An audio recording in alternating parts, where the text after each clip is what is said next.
Starting off at number 10 now, we have Edward Paisnell. He's also known as the Beast of Jersey. He was a notorious sex offender who terrorized people on the island of Jersey in the English Channel between 1960 and 1971. This is what he wore when breaking into people's homes at night: a rubber mask and nail-studded wristlets. He would attack women and children. He was convicted of 13 counts of assault. Sadly, that is thought to be only the tip of the iceberg, and there are perhaps many more victims than that. Paisnell was sentenced to 30 years in prison and later died on the Isle of Wight in 1994. Next up at number 9 now, we have Blanche Monnier. In 1901, the Paris Attorney General received an anonymous letter saying that a woman in Paris was being held prisoner against her will. When police arrived at the scene, this was what they saw. Blanche had been locked away in a secret room by her own mother for 25 years. She hadn't even seen sunlight in all of that time. In 1876, at the age of 25, her mother had locked her away after she tried to marry a lawyer who was not to her mother's liking. Her mother and brother continued living their lives after that, pretending to mourn the loss of Blanche,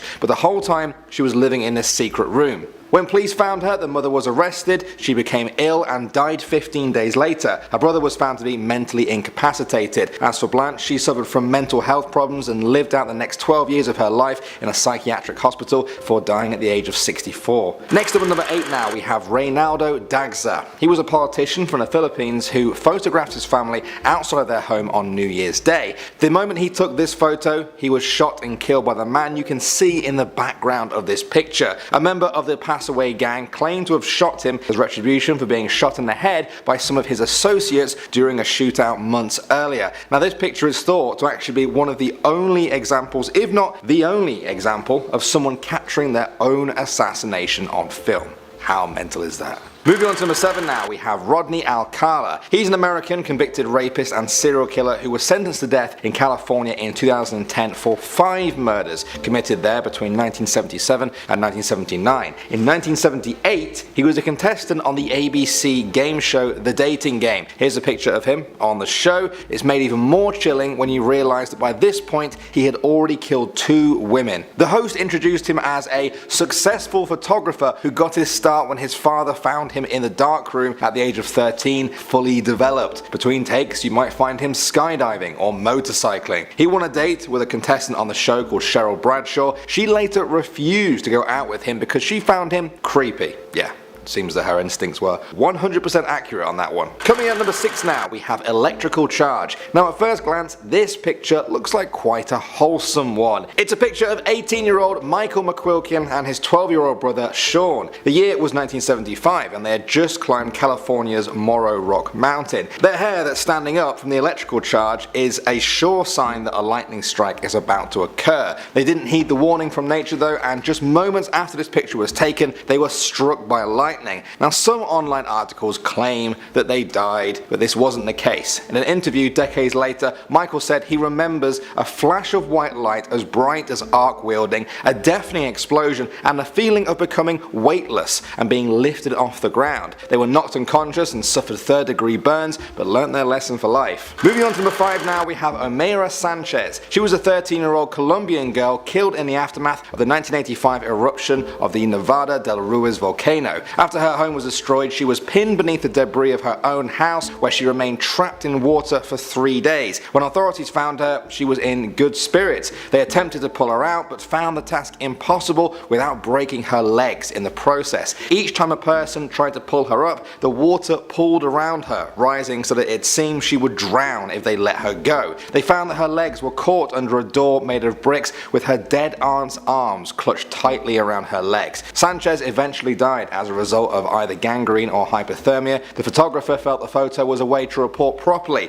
on the courage and the suffering and the dignity of this little girl. Next up at number 4 now, we have Columbine. This picture may look like a normal school photo, but it has a dark story attached to it. It is the class of '99 from Columbine School, taken just a few weeks before the infamous school shooting there that killed 12 students and 1 teacher, as well as injuring a further 21 people. The shooters were Eric Harris and Dylan Klebold. In this picture, they can be seen in the top left with their friends pretending to shoot guns. This school shooting is regarded as one of the deadliest high school massacres in US history and sparked debates over gun control laws, high school cliques, subcultures and bullying. Next up at number 3 now, we have Goebbels' glare. This is a picture of Joseph Goebbels, the Nazi propaganda minister and a close friend of Adolf Hitler's. The picture was taken in 1933 during a League of Nations meeting. The picture captures the exact moment that Goebbels realized that the photographer, Alfred Eisenstadt, was Jewish. The hatred in Goebbels' eyes tells the story of a man who pushed Nazi propaganda onto Germans in order to control them and pave the way for the Holocaust in the years to come. 12 years after this photo was taken, on May 1st, 1945, with the Russian army closing in on Berlin and the Nazis defeated, Goebbels and his wife administered cyanide to their 6 children before also killing themselves. Next up at number 2 now, we have animal abuse. This is a picture that will enrage any animal lovers out there. It's of Alina Savchenko. She and her friend Alina Orlova were accused of torturing and killing cats and dogs for occult sexual fetish videos that were sent to China. How bizarre is that sentence? The Russian pair were linked to the case after police linked Orlova to the videos because of a distinctive hand tattoo. They tried to flee as the story gathered over the images, but were eventually detained under house arrest. When she was detained, Savchenko called herself the Devil's Duchess. In one picture, she is shown holding a recently killed puppy's heart with the caption,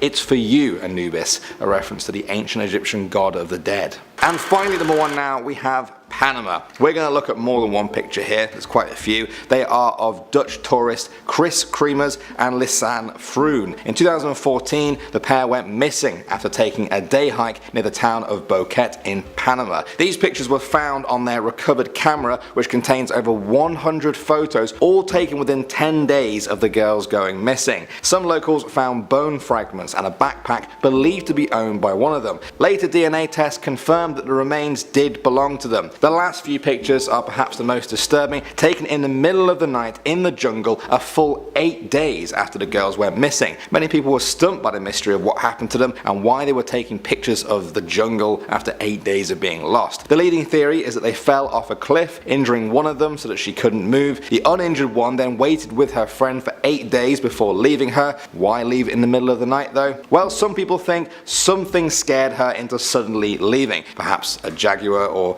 other predator. In the end though, both of them died, and these pictures are the only creepy clues as to piecing together what happened. In our number 10 spot, we have the Moko Mokai collection.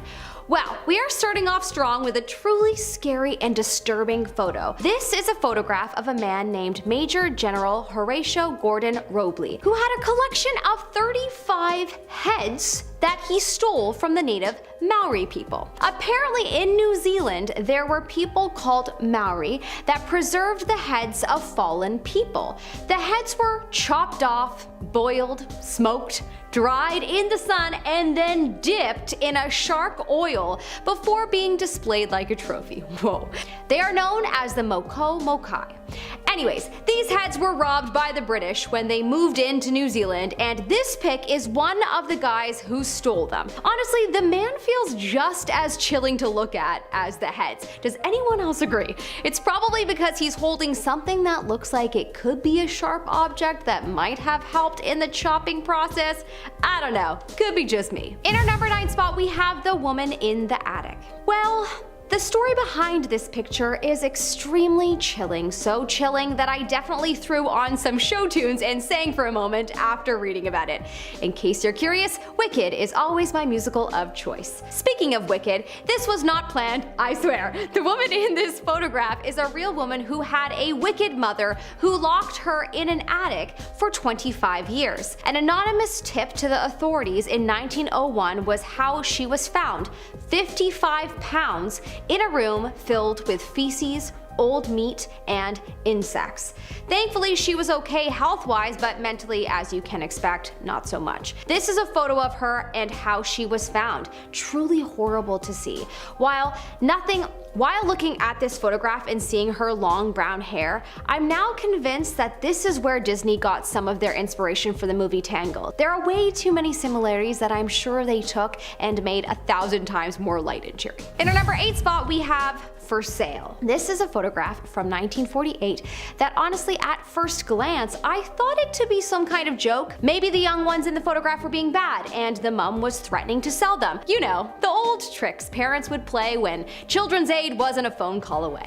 Anyways, apparently this is a picture of something very real that was happening due to poverty at the time, and that instantly makes the picture chilling and sad. Apparently the mother and father of these young ones, Mr. and Mrs. Chalifo, needed money desperately, and so they sold them. It was said that the mother was paid to stage this photo, and perhaps that is why there is an air of phoniness to it, but no later than 2 years after, all of their young ones had been sold to families. In our number 7 spot, we have On the Brink of Death. A man by the name of Robert Overacker decided that he wanted to raise awareness for the homeless. And how was he going to do it? Oh, by doing a stunt that would attract the masses. He was going to jet ski over Niagara Falls. And this is a picture of him doing just that. This was the last picture of him taken as he fell to his death, as his parachute did not open as planned. Apparently one of the police officers at the Niagara area has said that it would have been like hitting cement as he fell 180 feet. Wow. What a haunting photo to look at. He was only 39 as well. This is why I will never skydive because, well, there isn't a 100% survival rate, so there's that. Also, I'm a chicken, so there's also that. In our number 6, we have the two-headed dog. I always feel like puking when I see this photo. It is just the most inhumane thing ever, and it makes my heart hurt to look at. This is a photo that was taken in the 50s of the Soviet scientist Vladimir Demikov and his science experiment, the two-headed dog. He beheaded the head off of one of the dogs and attached it to the other dog. He sewed their circulatory systems together and connected their vertebrae with plastic strings, and after the surgery was completed, both of the heads could hear, see, smell, and act as a normal dog would. The dog survived only 4 days before passing away. This scientist's research led to the creation of transplants, but wow, was this a horrible thing to have done. Also, he apparently only did this experiment due to boredom, so perhaps my anger stems from having learned that. In our number 5 spot, we have Mary Reeser. This is a picture of a blown up Mary Reeser. This picture showcased quite the story from its time. On July the 2nd of 1951 in St. Petersburg, Florida, a woman by the name of Mary Reeser somehow caught fire, and all that remained was a part of her skull and her left leg surrounded by her ashes. She was discovered by her landlady, and after the investigation, the police were unable to say as to how she could have possibly caught fire. It was this story where the idea of spontaneous human combustion was theorized, but scientists today say that they are almost certain that this could not be the case. But what is weird is that most of her house was largely devoid of fire damage, so it makes no sense. I suppose we shall never know, and this picture will continue to scare us till the end of time. In our number 4 spot, we have the truck stop killer. In the 70s, there was a killer by the name of Robert Ben Rhodes who would pick up while he was driving his commercial truck across America, and then he would kill them. He was suspected to have taken the life of over 50 women. Anyways, when he was finally caught, a picture of a named Regina K. Walters was found along with many other photos of women inside Robert's home. This photo is believed to be taken right before he killed Regina. Man, oh man, how horrible. This is quite chilling to look at. Sometimes I'm so surprised when evidence like this is leaked to the public. This must have been haunting for her family and friends to see. In our number 3 spot, we have the Radium Girls. This is another chilling photo of a girl that was a part of the Radium Girls, which were a number of women known for working at factories in the 20s where they were exposed to so much radium that they actually would come home glowing in the dark. Unfortunately, the prolonged exposure caused them to have a series of problems, such as their jaws began to swell up and fell off, their vertebrae would collapse, and eventually they passed of cancer. So knowing that this is a pic of one of those women makes this picture so much worse than it looks. However, it does already look like a scary picture of a woman in pain. Pretty scary to think about the amount of people working in factories today or working with technology that might bring about future death that we haven't been able to predict yet. In our number 2 spot, we have Annalise Michel. Yeah, this picture will definitely give you the heebie-jeebies even without knowing the backstory. But what if I told you that this is a pic of a woman that was believed to be possessed by the devil? Yeah, this photo just got 100 times scarier, didn't it? Yeah, well, this is a photo of a young lady by the name of Annalise, and she was a pretty devout Catholic German and grew up in the 60s. She was completely normal until she suddenly started hallucinating, eating spiders, routinely convulsing, and just drinking her own urine. She claimed that the devil was possessing her, and she would later go on to have 67 exorcisms. Nothing worked, and she ended up passing away from malnutrition at the age of 23. Her tale is what inspired the movie The Exorcism of Emily Rose. Yep, deeply chilling. In our number 1 spot, we have the Pioneer's Defense. Save the best for last. This is probably one of the creepiest photos that I have ever seen. This is a historical image taken by the Russian photographer Viktor Bula in 1937. If it isn't creepy enough without the explanation, here's the explanation. These are people that were part of a Soviet youth group called the Young Pioneers, and they are wearing gas masks because they were in the middle of a military preparation drill, as this was during a time when Joseph Stalin was the dictator and no one knew if death was around the corner. Yikes. Sometimes I am so thankful to be alive right now. Even though it does seem as if we're going through a bit of a mental war in this day and age, a physical war is way scary to think about being a part of. Starting off at number 10 now, we have the uninvited guest. This is a creepy picture originally posted to Reddit. The user said that everyone in this picture knew each other at the party. All the people you see in the light, well, everyone except for one single person. In case you haven't spotted it yet, take a look at the far right of this picture. There you can see a boy with glowing eyes. He's standing in the shadows and appears almost translucent. The person who took this picture said they posted it to Facebook the next day and asked every single other person in the picture if they knew who that face belonged to. No matter how hard they tried, none of them did. While some of them have chosen to forget the picture altogether, others who were there that night have never been able to forget that boy's face. They believe it's the spirit of a child from years before wanting to get in on the party. Ugh. Moving on now to number 9, we have Pogo the Clown. Now for many people, this picture by itself may be terrifying enough. It's a picture taken of Pogo the Clown, taken sometime in the 1970s. Even for an old picture, there's something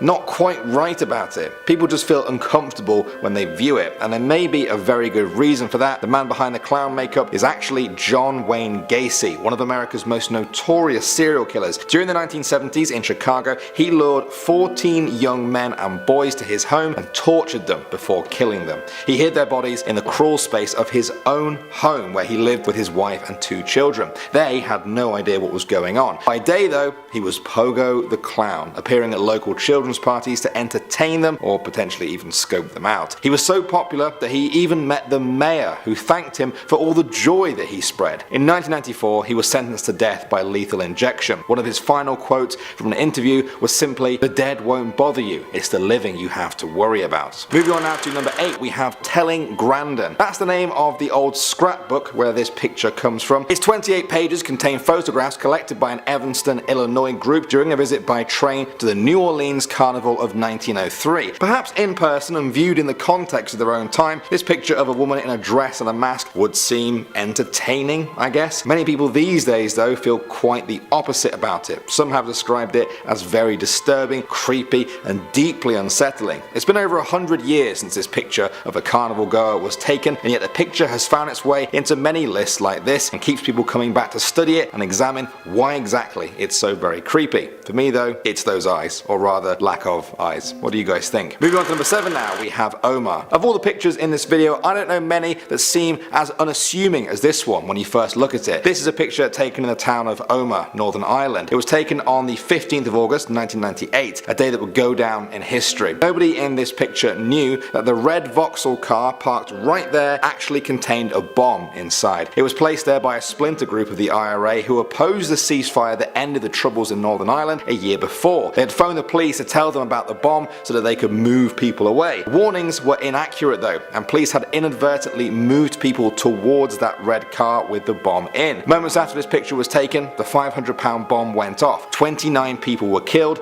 over 200 were injured. Incredibly, the man and the child in the foreground of this picture survived, but the person who took the picture was killed. Next up at number 6 now we have gas mask. There are rumours that this creepy picture comes from a small Japanese island where locals are forced to wear gas masks to protect themselves from the toxic fumes of a nearby volcano. In reality though, it appears to be a picture showing members of the Young Pioneers youth group in Soviet Russia donning their gas masks during a civil defense drill near Leningrad in 1937. The government-run group took this picture as a sign of strength, meant to show the whole world the efficiency and preparedness of the youth organization. For many people though, it's just a haunting image of faceless children staring you down. Coming in number 5 now, we have Tyler Hadley. I find this picture very disturbing. Again, it's one of those pictures that needs the backstory for you to truly understand how dark it is. The guy on the right is Tyler Hadley, age 17 at the time. He had sent a text out to his friends earlier that night inviting them to a party at his family home in Port St. Lucie, Florida. He finished off the text by saying, "Don't worry, parents won't be here."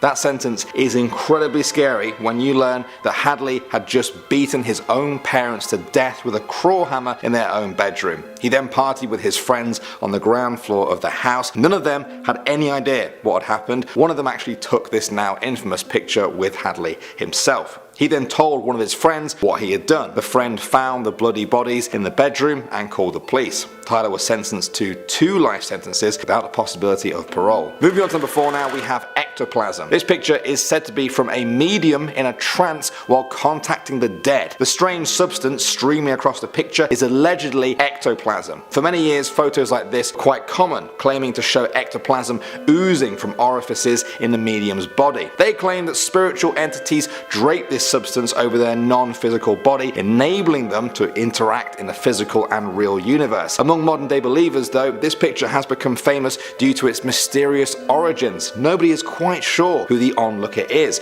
Nobody knows who the spiritual medium is. Some people even speculate that they are not a willing participant in this, that they do not want to enter into the trance and speak to the dead. Either way, the striking picture is enough to jog anyone's imagination. Next up at number 3 now, we have the hidden mother. This is a picture of a very common practice back in Victorian times. Back then, early cameras had slow exposure times. They required the subject to stay still for a long period of time. Obviously, this is very difficult to do with children. They rarely sit still. If the family wanted to have a picture of just the children, this is what they would do, the hidden mother trick. The photographer would cover the mother in a shawl so they could sit there and hold their child still. It was a popular technique at the time, but it's left us with many creepy pictures like this. Moving on to number 2 now, we have Travis Alexander. This is the last ever picture taken of Travis Alexander. It was taken by his ex-girlfriend Jodi Arias while he showered. Moments after the picture was taken, she stabbed him nearly 30 times, severing his jugular vein. She then shot him in the head with a shotgun. A medical examiner later determined that he was likely already dead before the gunshot wound was inflicted. This had come after she had stalked him, accessed his Facebook account, and slashed his car tires. Some people have said that by zooming in on Travis's eye, you can actually see Jodi Arias before she attacked. She was charged with first-degree murder in 2013 and sentenced to life in prison. And finally, number 1 now, we have the vampire heart. This is the mummified heart of an alleged vampire called Auguste de la Grange. He was said to be responsible for the deaths of more than 40 people in the early 1900s in Louisiana. The victims were all found dismembered in their own homes. One thing the crime scenes all had in common was the distinct lack of blood present at the scene. After police efforts to catch the murderer yielded no results, locals began to believe that the murderer was actually a vampire. A local Catholic priest called Father Henry Yonte took it upon himself to bring an end to these murders. During his investigation, he claims to have met minions of the vampire who confessed that Auguste de la Grange was the head vampire. The priest confronted him in his home and drove a wooden stake through his heart. Today, his skeleton and heart can be seen at the Vampire Museum in New Orleans. Starting off this countdown, we have Jeffrey Bezos. In 2019, the founder of Amazon, Jeff Bezos, admitted that his nudes almost almost got leaked. Basically, someone got a hold of some steamy text messages and nudes that he sent to his girlfriend, and they tried to blackmail him with it. But before they could do so, he came out and admitted what he had done, and he described it in detail. One of his texts said, and I quote, "I love you alive, girl. I will show you with my body and my lips and my eyes very soon." Now, any person, celebrity, billionaire or not, probably doesn't want their nudes getting leaked. On top of that, Jeff was married at the time that this information came out, so it looked pretty bad on him. But he claims that he was separated from his wife before dating his new lady. Either way, Bezos didn't want us to see that side of him, and frankly, I don't want to either. In our 9th spot, we have naked Prince Harry. Before Harry met Meghan, he was quite the wild royal and troublemaker. Back in 2012, naked photos of Harry partying up during his trip in Las Vegas got leaked online. Prince Harry was photographed playing a game of strip billiards with his friends in his VIP suite. In the photo, we see Harry holding his junk, while a naked girl stands behind him holding him. In another photo, we see the backside of Harry with his arms wrapped around the naked girl. I wonder what the Queen had to say when she saw these photos. Yikes. Coming in at number 8, we have Bill Clinton. It's no surprise that a number of high-up, powerful, wealthy individuals had ties with Jeffrey Epstein, including Bill Clinton. If you don't know the whole Jeffrey Epstein scandal, I suggest you look into it, but it's hella dark and disturbing. He forced a number of young individuals into doing things with him and his friends and anyone else with a lot of money. It's believed that Bill knew what Jeffrey was doing and was a part of some of it. Here is a photo of Bill with one of Jeffrey's victims, Shantae Davies. When the photo was taken, Davies was only 22 years old. She is seen rubbing Clinton's shoulders while they all wait for their plane to Africa in 2002. Apparently, it was Ghislaine Maxwell's idea for the young girl to help Bill out with his stiff back and give him a massage. Although Davies said that that's the most intimate that she got with Bill, it's still a very compromising photo of him.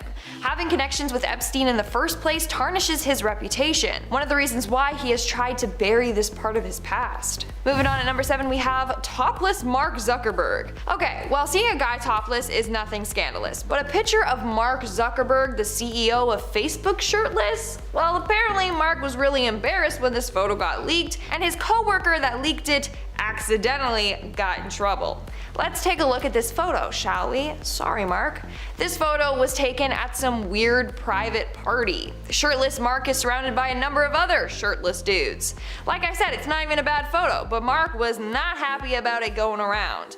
Apparently, it was accidentally posted by Facebook's director of engineering, Andrew Bosworth. As soon as he realized it had been leaked, he took it down immediately, but the internet was too fast and screenshotted it. In our 6th spot, we have the Bohemian Grove. The Bohemian Grove is a secret and controversial club that meets in the California woods every year. The club consists of a number of rich men. Among the attendees are past and present presidents, government members, and business leaders. It's kept very hush-hush. What happens at this retreat thing stays there. Some say it's a cult, where they do human sacrifices among other illegal and spooky things. But since no one has yet infiltrated the club, we still don't really know what goes on there. But there are some photos that have gotten leaked, like pictures of a number of the men in weird cloaks surrounding a burning effigy, to pictures of some of the members seated around a huge dining table. Since this club is so controversial, I doubt the members want their pictures from the club leaked. We are now at our 5th and halfway mark with Mark Zuckerberg surfing. I'm pretty sure you all have seen this photo of Mark surfing in Hawaii. It became a viral photo and a meme. Why? Well, because Mark has way too much sunscreen on his face. He really packed that on all over his face, and it left a very noticeable white cast. I mean, good for him for taking sun safety seriously, and you know, skin cancer is no joke. But due to the fact that he became a laughingstock over the photo, I bet he didn't want anyone seeing those photos in the first place. Plus, it kind of ruins his reputation. Like, it's hard to take him seriously with that photo floating around, and all the jokes associated with it. Coming in at number 4, we have Kate Middleton's topless pictures. Looks like Harry isn't the only one in the royal family to stir up some controversy. Back in 2012, Kate and William were in France vacationing when the paparazzi took some photos of the pair. In the photos, Kate was suntanning and she was topless. The paparazzi then sold the photos to the French magazine Closer, who then published them. Obviously, she and the rest of the royal family were horrified and took legal action. In the end, the magazine company had to pay 100,000 euros in damages for publishing the photos.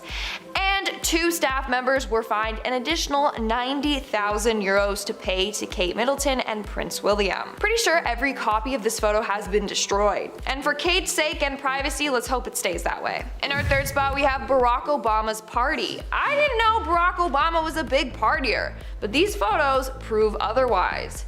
Just this year, Barack Obama threw a huge birthday bash for his 60th birthday.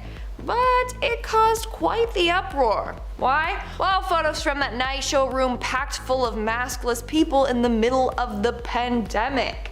Especially since Barack is a huge political figure, you would think that he would set a good example, or at least practice what he's been preaching.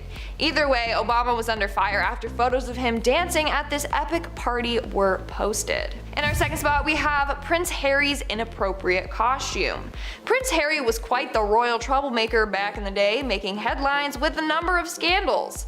Well, back in 2005, Harry was seen dressed up in a Nazi soldier uniform while attending a costume party. The costume consisted of wearing a red Nazi insignia on his left arm. Here are some of the photos from that night. Not only that, but he was photographed drinking and smoking in the outfit, which looks really freaking bad on the royal family. In the end, Prince Harry did apologize, saying, and I quote, "I am very sorry if I caused any offense or embarrassment to anyone. It was a poor choice of costume and I apologize." Let's just say that this is definitely one picture that Harry certainly wants to leave in the past. And in our number 1 spot today, we have Bill Gates. Bill Gates is another wealthy man who had ties with Jeffrey Epstein. Photographed here is a picture of the two at Jeffrey's Manhattan mansion in 2011. Over the years, Bill has denied his relationship with Jeffrey, but the two were friendlier than he likes to admit. Apparently, the first time they met was in 2011 after Epstein pleaded guilty to some of his crimes. But that didn't stop Bill from becoming close with him. He then proceeded to hang out with him on a number of different occasions. He went to Epstein's Manhattan town at least 3 times, one of those times being late at night. What were you doing there, Bill, so late, huh? He also flew on Epstein's plane a couple of times. In 2019, Gates said, and I quote, "I met him. I didn't have any business relationship or friendship with him." Which clearly wasn't the truth because they met repeatedly. But anyways, it seems like Bill doesn't want anyone to see any photos that he has with Jeffrey. He doesn't want to get roped into the legal and disturbing things that Epstein was into. Starting off at number 10 now, we have The Visitor. This one comes from a Reddit user called Fan and Depressed. They posted this picture with the caption, "Got a notification from my smart home app in the middle of the night saying your doorbell detected a visitor." That's all he put, and that's all that was needed. He posted it to the creepy subreddit, where it has gained over 34,000 upvotes. One of the top comments said, "Why are you doing this? Because you were home." That's a quote from the movie Strangers, where some twisted home invaders give their reason for terrorizing a woman in her home. It's a great movie, and yeah, it does remind me of this too. Can you imagine how terrifying it would be to see this on your phone app in the middle of the night? There was no follow-up story to this. I just hope they were alright. Next up at number 9 now, we have The Mummified Captain. This is the disturbing story of Manfred Fritz Bajorat, a German man who was found in his boat by 2 fishermen off the coast of the Philippines. He was dead. His corpse had been preserved by dry ocean winds, hot temperatures, and the salty sea air. It could not be determined how long he had been dead for, but he hadn't been seen by anyone for 7 years. He'd actually been sailing the world on his yacht for the past 20 years. It's thought that from the way he was sitting, death was unexpected, perhaps from a heart attack. The police said there was no evidence of a second person aboard, and no weapon was found on board the yacht. Moving on to number 8 now, we have Home. This is a 1948 picture of a girl who grew up in a Nazi concentration camp. Now she was asked to draw what home was, and this is what she drew. The photograph was taken by David Seymour in a home for emotionally disturbed children located in Warsaw. Not much is known about the girl other than her name, Teresa. The swirling lines are a stark reminder of horrors of the Holocaust. More than 1.5 million Jewish children were killed in the Holocaust. Those that survived often ended up like Teresa, lost shocked and unable to grasp a simple concept like home. Moving on to number 7 now, we have obsession. George Karl Tanzler was a radiology technician from Germany. He moved to Florida where he married Maria de Hoyos, a local Cuban-American woman. She died of tuberculosis 5 years later, despite his best efforts to save her. He wouldn't accept her death though. After her funeral, George dug up Maria's body and took her to his home. He attempted to preserve her. This is the picture of his efforts. He attached her bones together with wire and coat hangers and fitted her face with glass eyes. He replaced her skin with silk cloth soaked in wax. He gave her a wig and filled her insides with rags. He covered her in jewelry, and the smell was masked with copious amounts of perfume. The body was eventually discovered by authorities a full 9 years after he first removed her from her resting place. Next up at number 6 now, we have the catacombs. This is a very disturbing picture. Please look away now if you're sensitive to death and all that kind of thing. This is the story of Masha, a Ukrainian woman who went out with a large group of friends to celebrate New Year's Eve in 2005. It was a foggy night with temperatures around freezing. The group stumbled into the Odessa catacombs, an ancient tunnel and cave system that spans for over 1,500 miles. Somehow, Masha became separated from her group and got lost in the dark. She seems to have wandered for days with no food or water before slipping into a coma and then death. Her body wasn't discovered for months until this picture was taken by some local boys who found her. Still, she wasn't retrieved by authorities for a further 2 years. When the story was shared on Reddit, people tried to imagine how terrifying it must be to be lost in the dark like that, pitch black darkness, unable to see any difference between your eyes being closed and open, and totally alone. Moving on to number 5 now, we have shell shocked. In World War I, there were hundreds of thousands of soldiers who got shell shock, a type of PTSD brought on from the endless bombardment they had to endure. Tens of thousands of soldiers were treated for the disorder. Victims were said to have a 1,000-yard stare, looking into the distance as their mind went blank. Here is a famous picture from a soldier during the Battle of the Somme, a battle which killed 3 million men. This man appears to be suffering from shell shock. He has a crazed look in his eyes that is often associated with those who had shell shock. It's an image that has become increasingly associated with war, especially the hell that was World War I. Next up at number 4 now, we have the subway. In 2012, the New York Post ran a story with this picture. It was of Ki Suk Han, a 58-year-old man who was pushed onto the tracks by a stranger. He was fatally struck by a train seconds later. The suspect was 30-year-old Naeem Davis, who confessed to pushing the innocent man onto the tracks. The picture shocked New Yorkers and people around the world. Why was someone taking a picture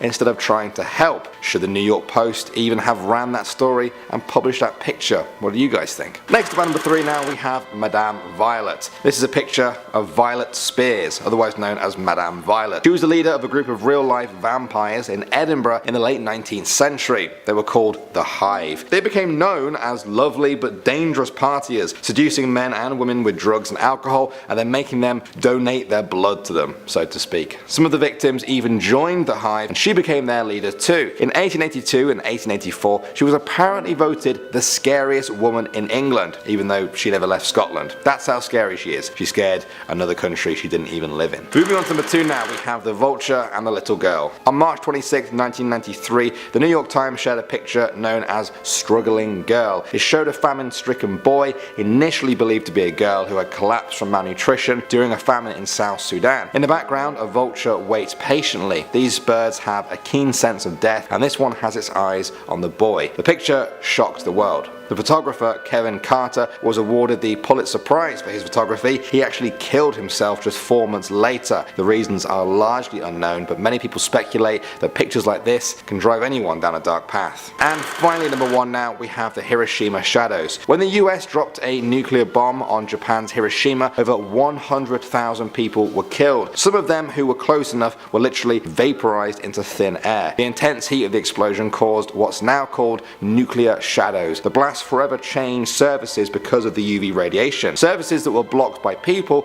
looked different to its surroundings, leaving a sort of permanent shadow of the person who was vaporized. This is one of the most striking images for me. What appears to be an old person stood at the bottom of the steps. You can even see the cane in their hand. It's a shocking reminder of how destructive weapons of war have become, how quickly life can be snuffed out in an instant, leaving only a shadow behind.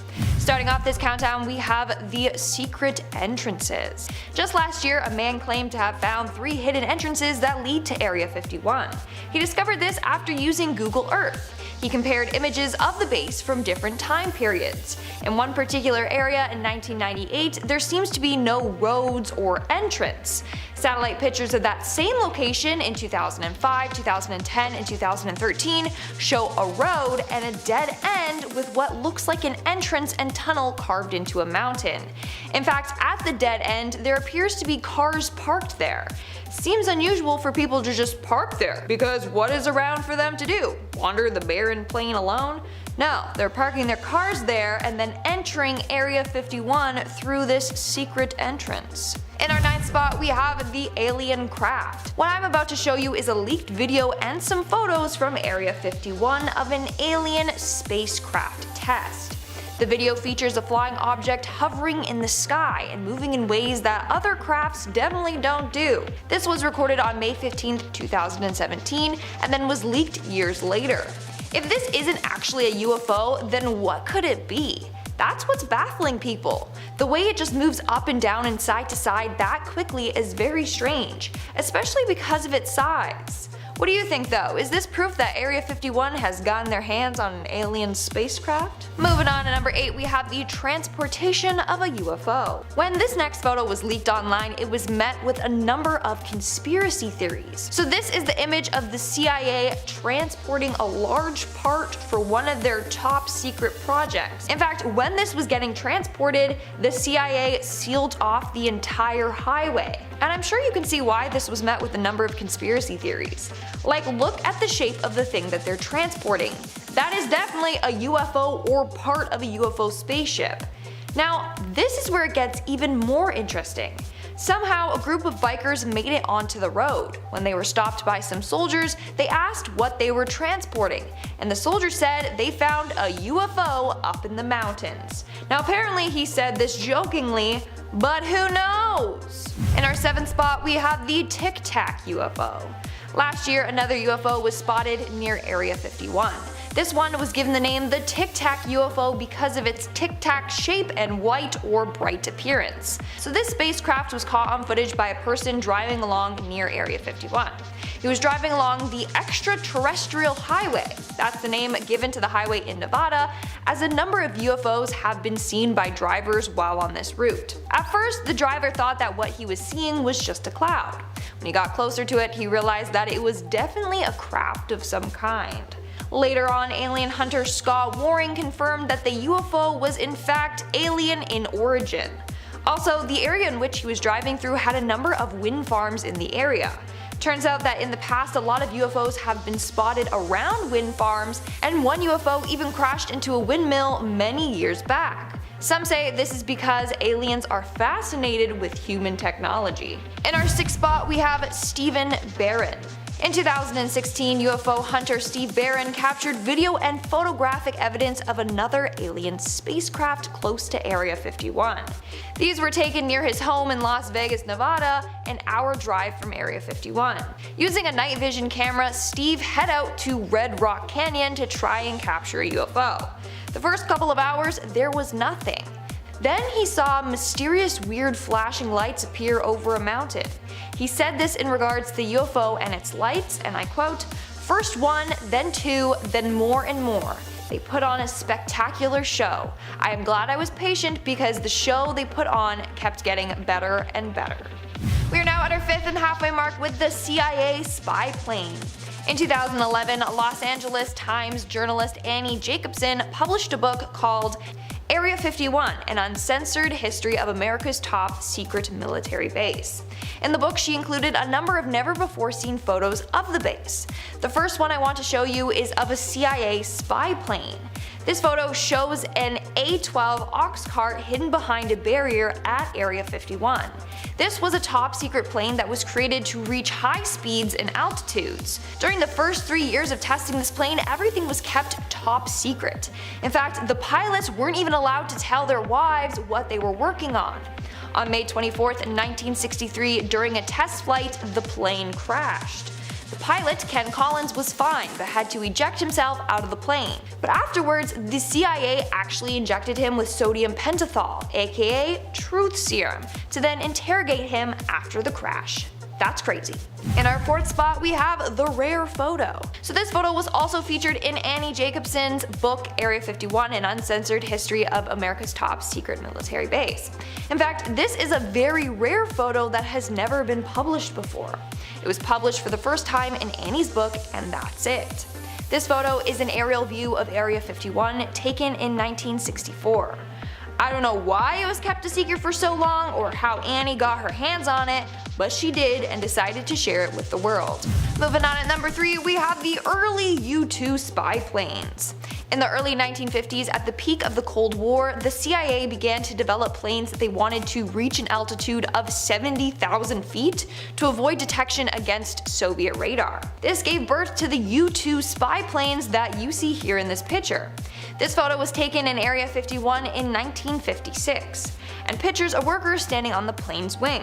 Sadly, at least 3 pilots lost their lives during test flights, including 2 at Area 51 and 1 at an Air Force base in Germany. Coming in at number 2, we have Boyd Bushman. Shortly before his death, former Area 51 engineer Boyd Bushman revealed that he encountered aliens while working at Area 51. In a video, Bushman shows a number of mysterious photos to the camera, including one of an alien and a number of photos of the alien's appendages. We have a total of at least 18 that exist and operate with our facility. Now, many people believe that this man is telling the truth. Why? Because he had nothing to gain or lose by sharing his story. Plus, an interrogator with the police studied Boyd's movements and speech pattern during this interview, and he said that it appears as if he's telling the truth.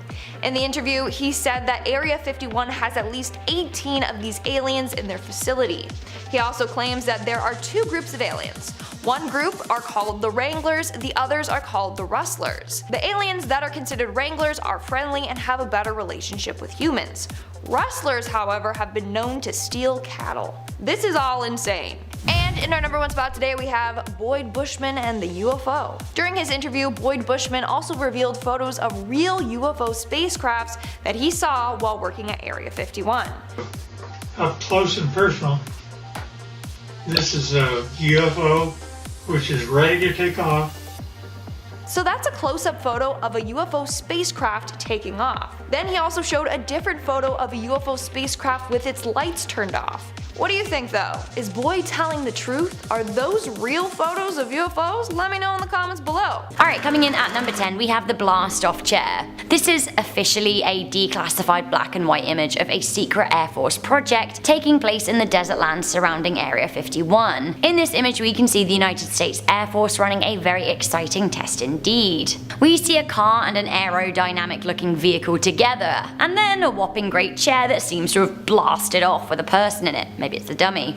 Up and away. The plane-like vehicle says Test 24 on it and has a camera monitoring it. We don't know exactly what's happening here. I think context, I imagine, would be key, but we don't have any. If you think that mountain range looks familiar, here it is again at number 9. Coming into number 9, we have the silver disc over the mountains. Sounds like a band name or a good album name. Further back, but clearly in the same sort of area topography speaking, I came across an image of a man taking a picture of a strange silver disc in the sky. The image is purportedly from Area 51, and it certainly looks like it could be. I'm aware that this image very much could be photoshopped, very easily photoshopped, but perhaps the story I have to tell you will inspire you to give it the benefit of the doubt. There is a road near Area 51 that has been renamed the Extraterrestrial Highway. It's a 100-mile stretch of State Route 375 near Rachel, Nevada. It was given its whimsical rebranding in 1996. Along this highway, countless people have reported seeing mysterious lights in the sky, especially during the 80s and 90s. Even today, night drivers are baffled by the so-called moving stars. Could it be a UFO similar to that allegedly in this picture? Maybe. But what might this be at number 8? We have what I can only describe as the metal wall.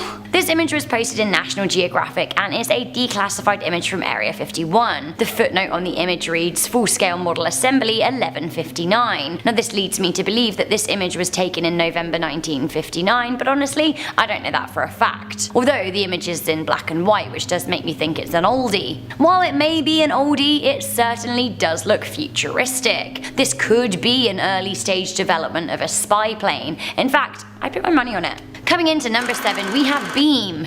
We on a ultralight beam. We on a ultralight beam. Honestly, sometimes I do stop to wonder if Kanye West is an alien. Like, he's pretty successful whilst also being a bit strange and aloof and otherworldly. I don't want to be the one to start an unsubstantiated rumour though.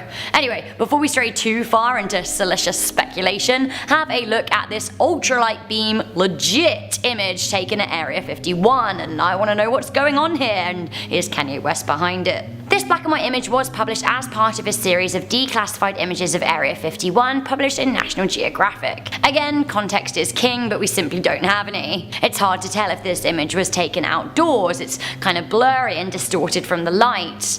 It could be taken outdoors, but also that could be a curtain backdrop. I just can't tell. If it is a curtain, then perhaps this was taken in a studio, in which case what Hollywood grade stuff is being filmed at Area 51. Some people think that the moon landing was staged there, and if this is a studio with a massive model UFO, then maybe. I think I simply need more information. Coming into number 6, we have the floaters. Doesn't sound great, does it? In April 2016, large, bizarre, and very much unidentified flying objects were spotted over Area 51. Allegedly, anyway.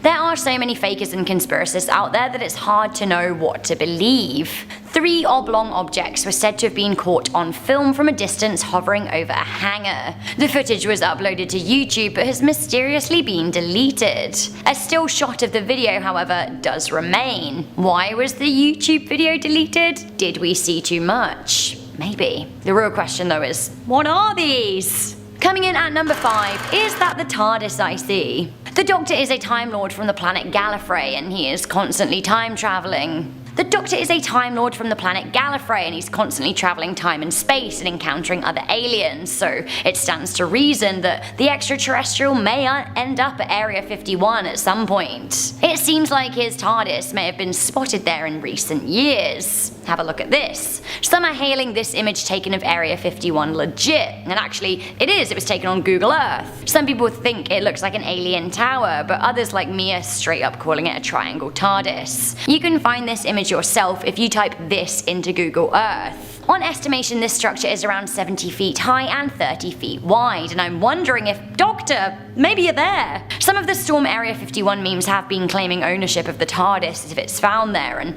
to be honest, it has been rumoured that the centre is testing time travel, so maybe the Doctor has been captured there, or at least his spaceship. I've said it before and I'll say it again, I've always wanted to be a doctor's assistant, so if anyone's watching from casting at BBC, take me! Coming in at number 4, we have the pyramid.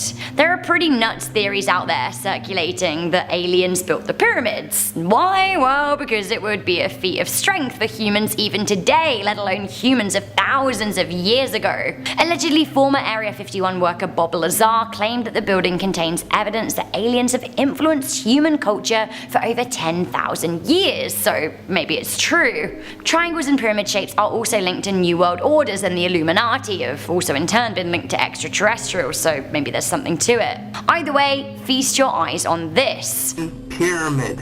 This is from Google Earth. You can look it up yourself. You just look up the coordinates. A Google Earth image of what looks like a pyramid inside Area 51, right here. Curiouser and curiouser. For those of you who want to look at this yourself, put these coordinates into Google Earth. Some people think that this is proof that Area 51 is harvesting alien technology. Other people think that the structure has a much more normal explanation. What do you think? Let me know. Some classic Area 51 conclusion stuff here at number 3, we have the morgue. Of all of the pictures on this list, of this one I am perhaps the most skeptical, but it is a true classic. This is one of those proof of aliens for reals images circulated in the 1990s. It's kind of a lot like the alien autopsy video. This image was said to have been taken by a whistleblowing worker of Area 51 and leaked to the press. The only thing is that alien bodies like this are so easy to fake. In fact, even the alien in the alien autopsy video was a model, so these very well could be too. Creepy models that I wouldn't want anywhere near me. Still though, the image could have been staged and taken anywhere in the world, and honestly, it probably was. That being said, maybe it's legit. Maybe we're trained not to believe in things like this by the powers that be that don't want us to. Coming into number 2, we have the silver pod. YouTube channel Explore With Us ventured to the land surrounding Area 51 in June 2017. The channel shared exclusive footage with their 700,000 strong following, which claimed to show abandoned secret tunnels around Area 51, which looked something like this.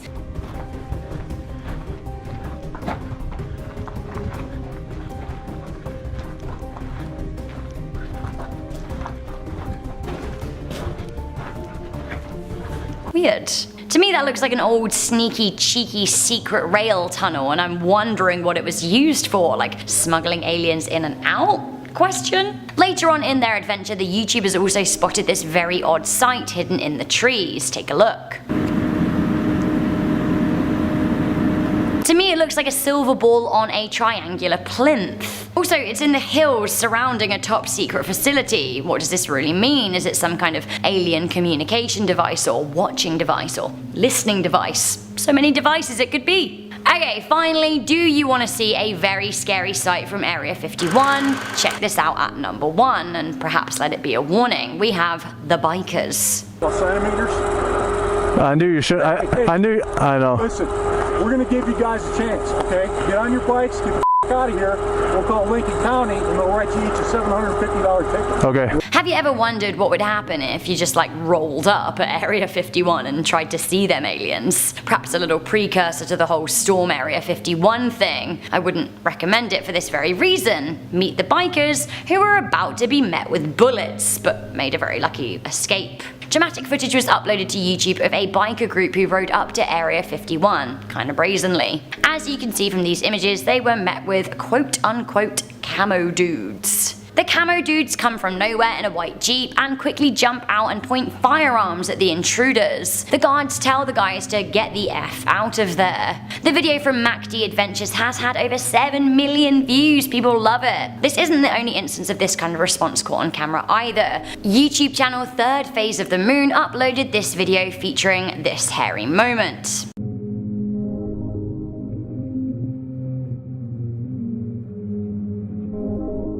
So that's a response that people get when it's just a few of them swinging by Area 51. What if 3 million people did turn up and quote-unquote storm it? I mean, if you're gonna have guns pointed at just a handful of people, what would the government do? Honestly, it's a question that I'm not sure we want answered. Coming into number 10, we have Up Close and Personal with Area 51. In September 2017, YouTube channel UFO Seekers did just that. They sought UFOs. What did they find? Well, you will see. Tim Lee and Tracy Doyle hiked up Tickaboo Peak, a 1.4 mile high mountain 25 miles opposite the military base. The duo used telescopic lenses to get the clearest possible photos of the secret base ever taken from outside by just a civilian. Although you can't see little aliens running around or anything, there are plenty of vehicles to be seen, plus an expansive building and water towers. It isn't too scary, but the video is super interesting, how they got there and everything, and actually it's quite tense.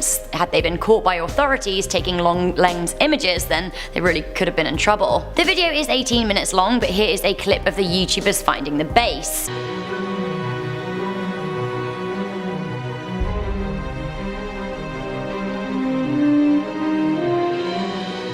The video has had over 2.4 million views. Perhaps the Kyles are watching it to swat up for their attack planned on the 20th of September. Kyles. Coming in at number 9, we have Even Closer, if you can imagine it. This is one of the closest ever images taken of Area 51. It was taken from a light aircraft and is in the Nevada Aerospace Hall of Fame right now. Here we can see a much closer overview of the whole compound, something that would have been classified just a few years ago. Coming into number 8, we have the airstrip. In 2013, some documents about Area 51 were declassified, although many criticized the response to the Freedom of Information request as having been underwhelming, featuring heavily redacted information. Nonetheless, in 2016, the US did permit Google Earth to photograph the area, which had previously been a no-fly zone. Now you too can view the facility from a bird's eye view. You can check it out and see what's going on, although from very high in the sky. From browsing Google, around 12 miles north of Area 51, there seems to be an unexplained airstrip coming in at around 1 mile long. There is also a visible cluster of buildings at the end of the strip, which is kind of baffling. We've got no idea what's being tested here. According to intel from the website Live Science though, it is thought that the space could be used to test reconnaissance drones. Coming into number 7, we have the Paradise Trailers. Area 51 used to be colloquially known as Paradise Ranch in order to make it sound more appealing to families of workers.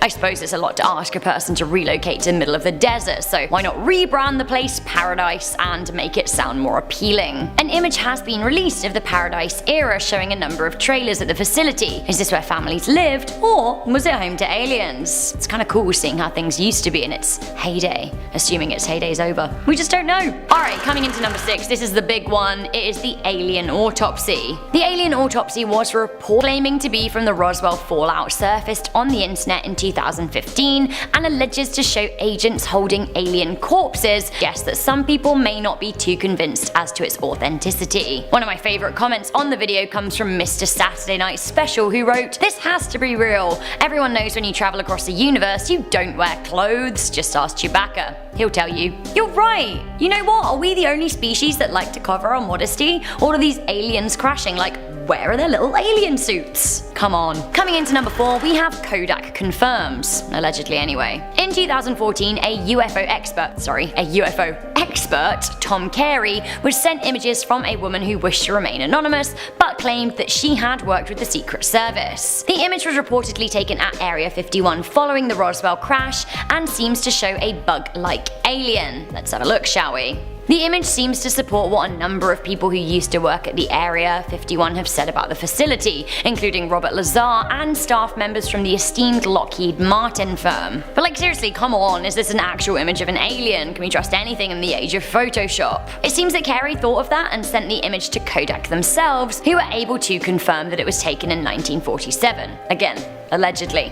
If they sent him a letter saying this, then I haven't seen it. When speaking to the press, Carey said, "What's interesting is that the film is dated in 1947. We took it to the official historian of Kodak up in Rochester, New York, and he did his due diligence on it, and he said that yes, this film strip and the slides are from 1947. It's 1947 stock. From the emulsion on the image, it's not something like's been photoshopped today. If Kodak did call this authentic, I haven't seen any certification." Coming into number 3, we have another alien, of course. In 2012, Chicago videographer Adam Dew received a call from his former business partner Joseph Beeson. He claimed that he had something to show him, and boy did he. Beeson had a private disposal unit sister, and she'd come across a box of photographs that seemed to have been taken by someone close to President Eisenhower. He was in a number of the images himself, as were Bing Crosby and Clark Gable. 2 of the images she had been tasked with disposing were absolutely outrageous. Get a load of them for yourself. That's right, it is a small withered brown body of an alien in a glass case. And this was all among the images of the president, which is pretty crazy. The images were found in the garage of a woman named Hilda Blair Ray near Sedona in Arizona. Now the pair did believe that the images were linked to Area 51 and Roswell. They sent the images to none other than Tom Carey. Tom once again believed that the images looked just like what witnesses had described in the Roswell crash. Let's have another look, shall we? It really does kind of look like an alien wrapped in some kind of cloth, but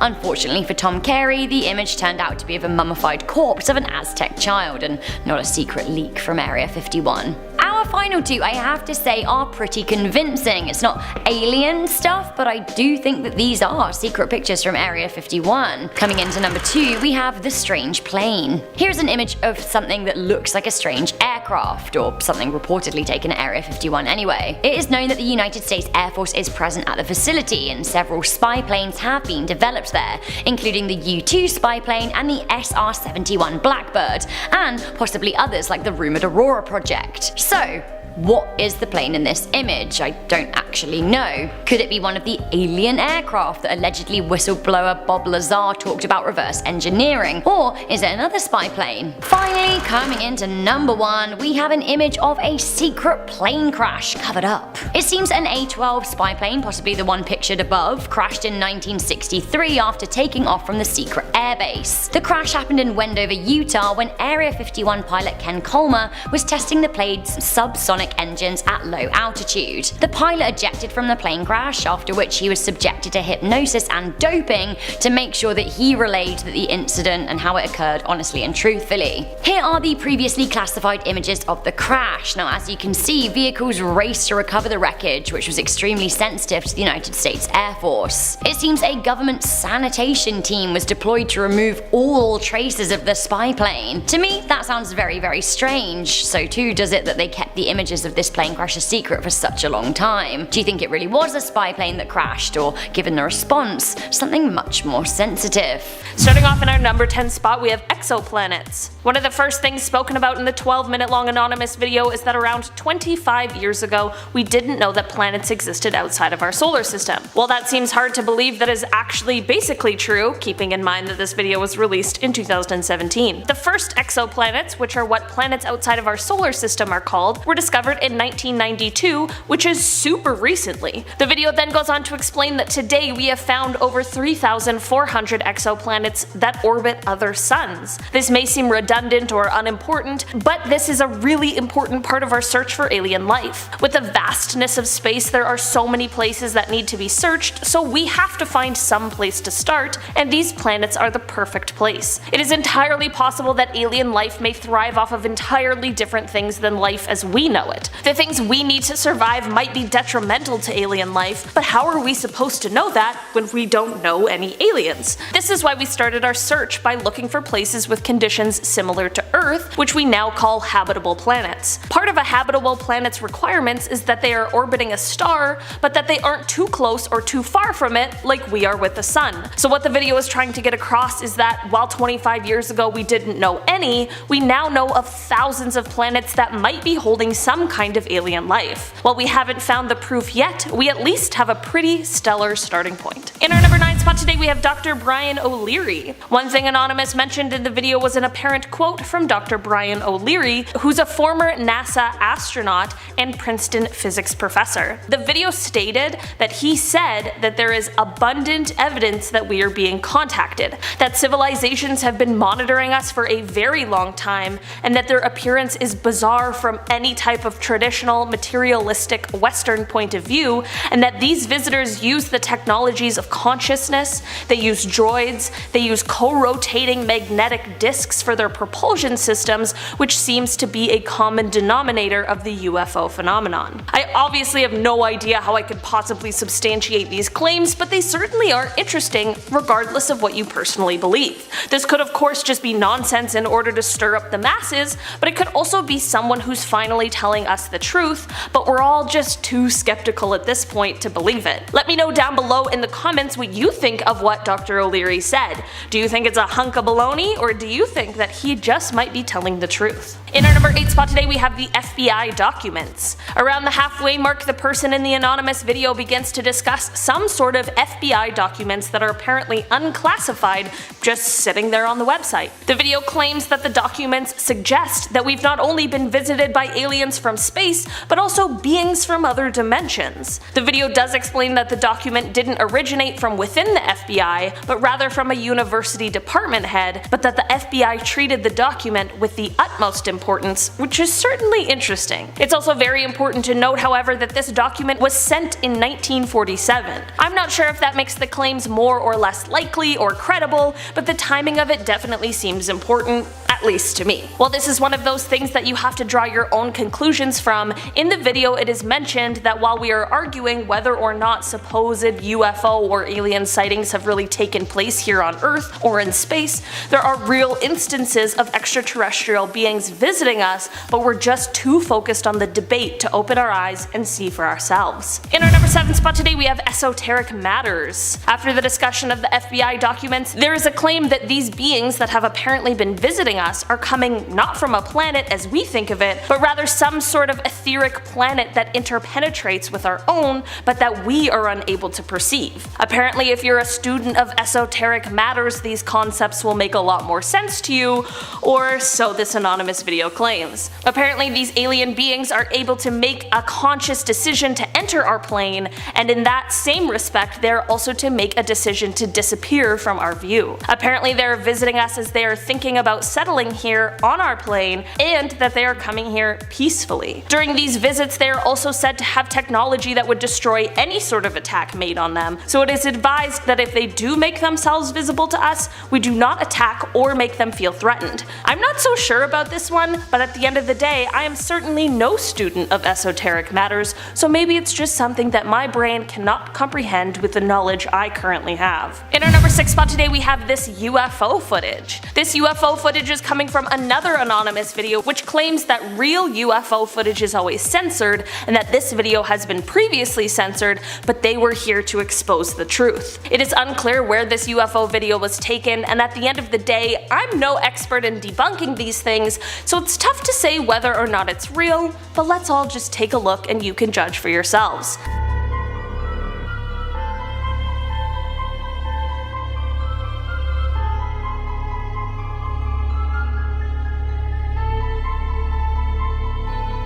I know that wasn't the most exciting video, but what do we think aliens are going to be doing if they really are visiting us? What do you guys think? Do you guys think that this video is really showing some sort of UFO? And if you do you think it's aliens or just some sort of secret project that we aren't privy to? In our number 5 spot today, we have Perseverance. A point that was made in the video is something that we are actually now watching happen in real time, and that is the mission to Mars for the Perseverance rover that is currently there digging around in the soil. The video stated that Mars may hold signs of an ancient environment that may have been favorable to microbial life. Well, that is exactly true, and the reason the rover is there at all. The Perseverance rover launched from Earth on July 30th, 2020 and made an incredible and successful landing on Mars on February 18th, 2021. While the rover has provided us with some incredible high-definition photos of the red planet which truly are incredible to look at, its main objective is to dig around and search for ancient signs of life, collecting rock and soil samples for a possible return to Earth for further research. While Mars' thin atmosphere is unable to shield the planet from the high amounts of radiation coming from space now, it is thought that the atmosphere did once act as a better shield, and that the environment of Mars may have once been a great host for life, which is exactly why this mission is so important. While when the anonymous video was first released, we were still a ways away from the Perseverance mission taking place, it's really cool to see how it has come to fruition, and it's exciting to see the new photos and discoveries that are made each day. In our number 4 spot today, we have UFO footage part 2. We have to include just one more video of what is claimed to be proof of aliens visiting us on Earth before we get back into the more science-y top 3 points. This is another video that was uploaded by a member of Anonymous, and it comes from 2017. The video features a dark sky, but it shows what looks like some sort of aircraft with a few flashing lights, and it seems like it is able to basically just hover there. Not long after the video starts, another mysterious UFO seemingly joins the first one, and the two are just seen floating there.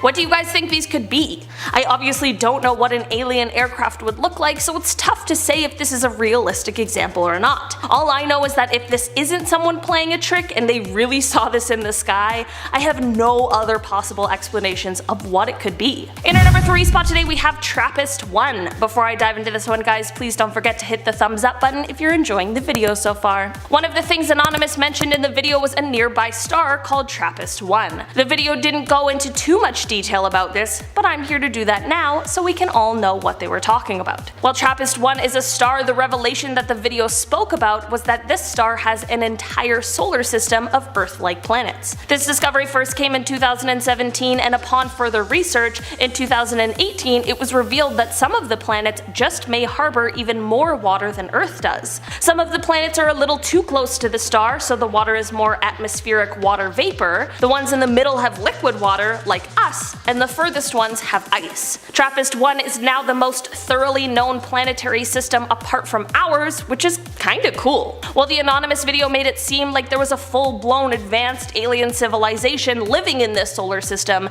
there still might be potential for some form of microbial life that we just haven't quite found yet. And that is very cool. In our number number 2 spot today we have Enceladus. If you had heard of Enceladus before the anonymous video, there's a good chance you knew it as basically an icy snowball floating around in space, or perhaps you simply knew it as a small moon of Saturn with a diameter of 502 kilometers. But as it turns out, this small moon might hold some pretty amazing potential. It was discovered that this moon has hydrothermal processes going on underneath its crust. To us non-scientists, that means next to nothing, but what if I said that means that it just might have all of the requirements for life, and that it is becoming a greater possibility that we might find microbial life there. Basically, this moon has an icy shell for a surface and then a rocky interior, but between those two layers is a warm ocean, and this ocean is where scientists think the life is most likely to be. This discovery came almost accidentally when the Cassini orbiter arrived to Saturn in 2005,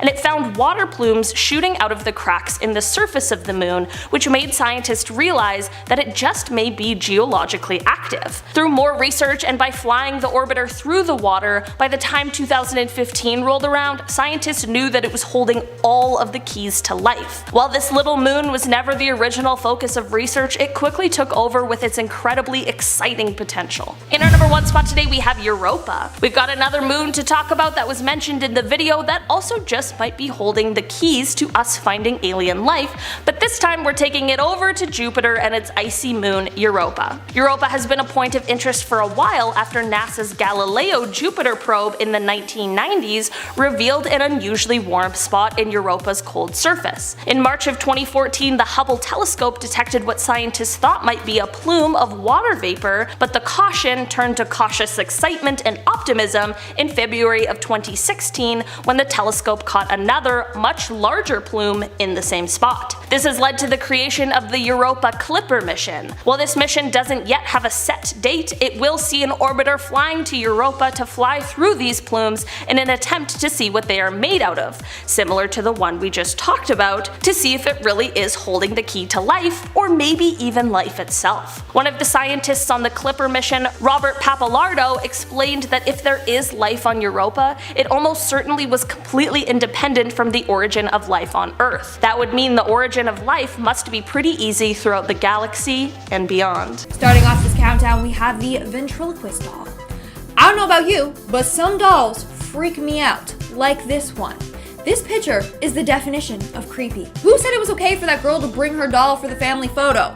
Or maybe that's their brother that got cursed and got transformed into a dummy. Or their brother wasn't available for the family photo, so they decided to make a lifelike doll of him, to take his place. Or the doll is haunted and is possessing their family. There's just too many options here, I swear, this is how dolls become haunted though. You start treating them like family, and next thing you know, a soul inhabits it. Didn't that happen to the famous haunted doll, Robert? Anyways, this picture would have been better off with just the girls and their little cat and dog. There was no need for the puppet doll as well. Moving on to number 9, we have What's on Your Mind. First off, shout out to the old hairstyles, glasses, and outfits. This must have been taken in the 70s. I mean, back then, this was probably a very cool artistic photo. But nowadays, it makes you wonder, why? Just why? Maybe it's symbolic, like the father has got his family constantly on his mind. That's a sweet message, but it also almost looks like a funeral card. Coming in at number 8, we have Creepy Santa. What is going on with Santa in this picture? I guess this is a mask that the guy is wearing, but it's not jolly at all. No, he looks like a serial killer. No one should be brought near this Santa. He'll just scoop the kids in a bag and then take them off to hell or something. And that's probably why the kids look so frightened in the photo. They had to stand next to this creepy guy. Honestly, one look at this guy and I would have ran out of the room. Like, that's not Santa, that's my sleep paralysis demon. Seriously, where did they find this costume? The Halloween store? In our 7th spot, we have post-mortem photography. Back in the day, it was a trend for family members to take photos with their deceased relatives or loved ones. So photographers would prop the dead bodies up or display them so they kind of looked alive. And then family members would pose around them. This is what's happening in this photo. The individual on the floor sadly has passed away. Now what's creepy is that half of the family is smiling like nothing happened, whereas the other half look like they're in pain or just uncomfortable. Honestly, it's the fact that people are smiling around the dead body that creeps me out. Now, why did people do this back then? Well, for a number of reasons. First, it was a way to deal with their grief. Second, it helped preserve the image of the loved one that passed away. And third, it was like a little memento. This trend became common in Victorian England when there was a rise of short lifespans for the young, which is really sad. Moving on to number 6, we have these superheroes. So you know when you're growing up and you're all like, my mom and dad are my heroes. Well, this is certainly not what this kid meant by that. So I'm not gonna lie, the Superman and Wonder Woman costumes are actually really well done, minus the fact that Superman's logo is upside down. Hey, maybe he just didn't want to get copyrighted or something. But still, they look good. And then we have Spider-Man. You can tell by the expression on the kid's face that he is not comfortable with whatever is behind him, because that's not Spider-Man. More like, Spider-Man, this kid ain't going home, he's coming home with me. Also, smash that like button if you've seen the new Spider-Man movie. No spoilers, but let me know in the comments below if you liked it. We are now at our 5th and halfway mark with the inappropriate Christmas family photo. Take a look at this photo. How incredibly inappropriate and creepy. Like, you got the dad calling his 2 daughters hoes. I mean, it's a little funny, but it's very creepy. Like, whose idea was this? Also, what is that man doing with his wife's head? He's got like a claw hand on top of her. Is he trying to like hold her down? Also, no one in the photo looks like they're really enjoying this photo shoot. So I'll ask this again.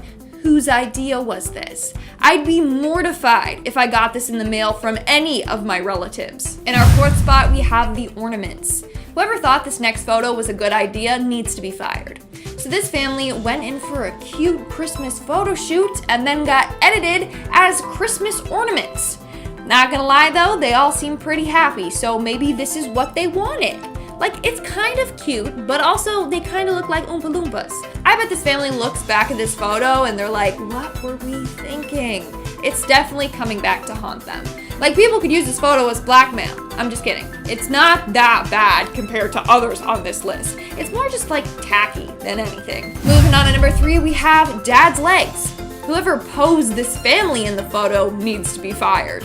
They literally were like, okay, let's have you hugging your parents, and let's have the 2 oldest boys sitting cross-legged on the floor hugging their parents' legs. Yes, perfect, it looks great. Really captures their innocence. No, it's a little creepy, if you ask me. Like, the matching outfits are bad enough. The pose just pushes it over the top. It's actually hilarious. Like, look at the dad's Superman pose. He's so proud, like, yeah, this is my family. So regardless of the cringe factor, it kinda is cute. Just not a photo you should have framed and hanging in your home. Coming in at number 2, we have the, I honestly don't even know what to name this one. Just take a look. I don't know. They look like a lotus flower or something. Anyways, how the photographer managed to keep a straight face as the family stacked on top of each other and just spread their legs wide open is beyond me.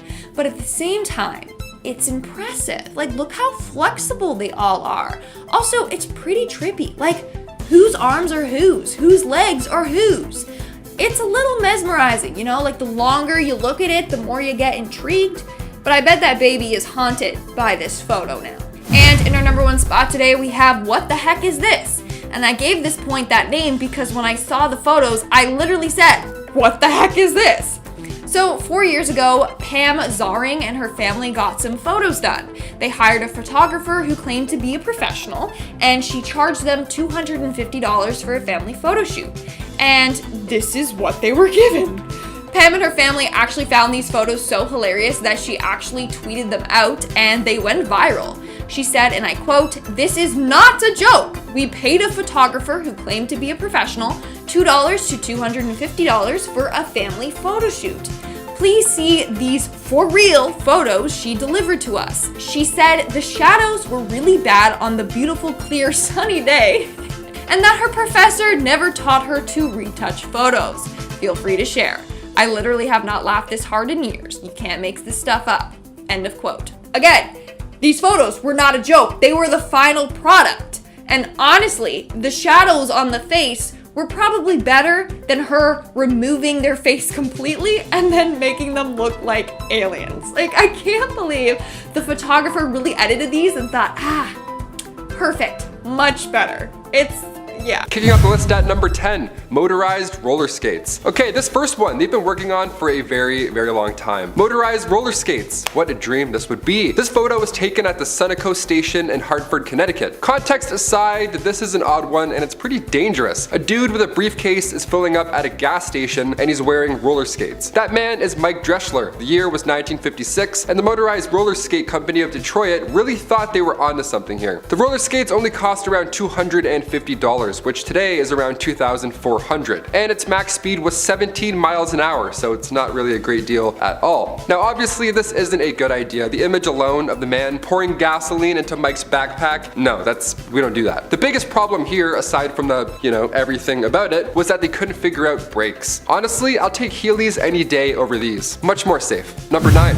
First photo of a black hole. Okay, at first glance, you may think this is a blurry photo of a distant star, and compared to some shots we have today of nebulas, this black hole doesn't seem impressive at first. But back in 2019, around 200 scientists from 20 different countries all put their big brains together in order to get a photo of a black hole at the center of the Messier 87 galaxy, 55 million light years away. But just how do you do this? How do they get a photo of something that sucks in light and all of matter? Well, the Event Horizon telescope shows us the dark center here, this hole that swallows all matter. It looks like a ring that you can maybe look around, but the light that we see in this photo, these radio waves that are represented, that's coming from all around the black hole, behind it, in front of it, to the side. It's actually impossible to see, but after the team made a virtual telescope the size of Earth, yeah, you heard me, they were able to see the radiation surrounding the black hole, therefore get this image. Black holes are something we barely understand in the science world alone, and the fact that we can see a blurry photo is more than we deserve, really. Number 8, the sun. While it's not recommended that we stare at it, the sun is pretty beautiful. As of today, we have one of the most crystal clear photos of the big red fireball. Photographer Andrew McCarthy layered together 150,000 different photos of the sun to create this 300 megapixel image for us to awe at. Now we can look at this and our eyes don't melt out of our heads. Now of course there's many steps that come into the picture, pun intended, in order to not go blind or light any fires. Andrew required a special telescope with numerous filters to do so. So if you're thinking of pointing your phone at a telescope and then pointing that at the sun, just don't do it. It's not gonna work.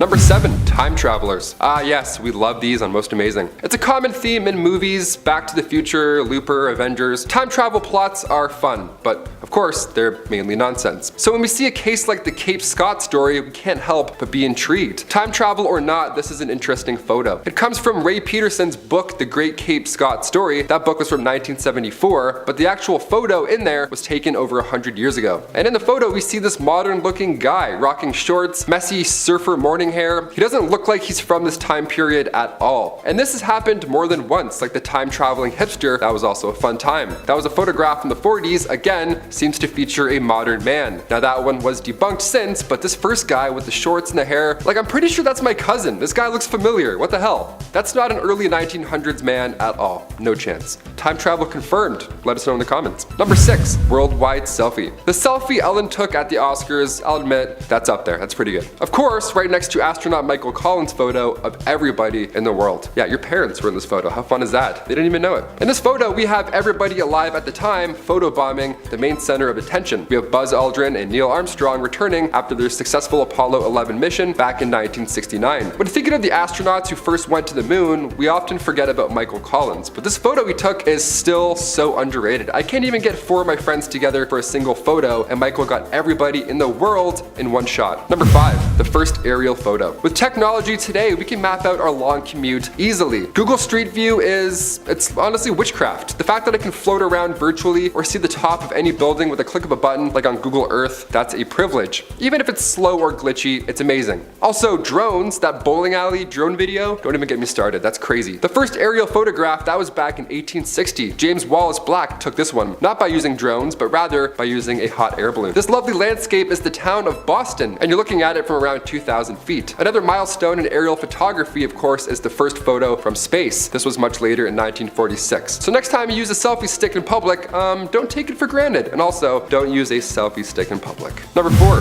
the isolator. This image might seem haunting at first, definitely, but it's actually pretty ahead of its time. The isolator came long before noise cancelling mode or lo-fi beats to study and relax to. This goofy looking helmet was intended to block out noise and finally concentrate on finishing that paper due at midnight. This was back in the early to mid 1900s when inventor Hugo Gernsback worked hours and hours to create this study buddy to block out the distractions in life. This is a powerful image because the things that distract us today, like Instagram, Messenger, dating apps, phones, anything really, none of those were even a concept back in 1925 when this device was needed, when it was revealed to the public. Focusing is hard. If you're working in a loud office and you're thinking it's a you problem, it's not. This guy had like 3 pencils and a wooden desk, and even so he's like, oh come on man, focus. Block these pieces of wood out. Like he had nothing and he was still distracted. That's crazy. This device was useful, but of course it wasn't practical. Some light reading in the park. Yes, let me just pull out the isolator.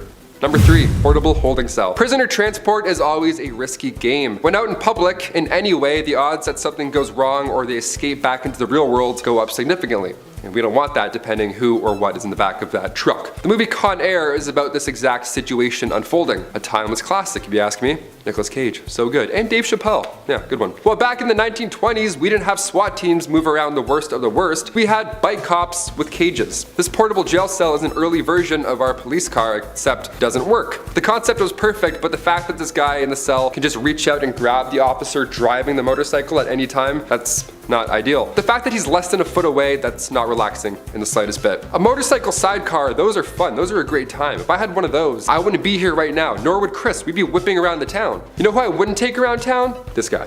He's up to something. He looks suspicious. You can see on his face. He wants to grab him off the bike. Number 2, ice mask. Today you can go to Amazon and get a therapeutic gel face mask for like $20. If you're stressed or if you're trying to avoid puffy eyes, throw this in the freezer for a hot minute and then you're set. You can make your own aloe vera honey gel mask if you feel like. Just click any vlogger that says the word wellness in their bio and then you're set. Back in the 40s, Hollywood makeup artist Max Factor Jr. created the first face mask to reduce facial puffiness. And it looked way cooler. Again, pun intended. They didn't use freezer gels, instead just a bunch of ice cube shaped containers that froze individually and then they were stuck onto your face. It was an ice cube tray mask. Rather. It was actually invented to fight hangovers. That's one of the main reasons. How fun. It's a shame that this design never caught on because the ones today, they're no good. They don't work. They're not cold enough. Imagine busting this thing out during a lecture. Imagine having this underneath the isolator. God, you could do anything you wanted. Number 1.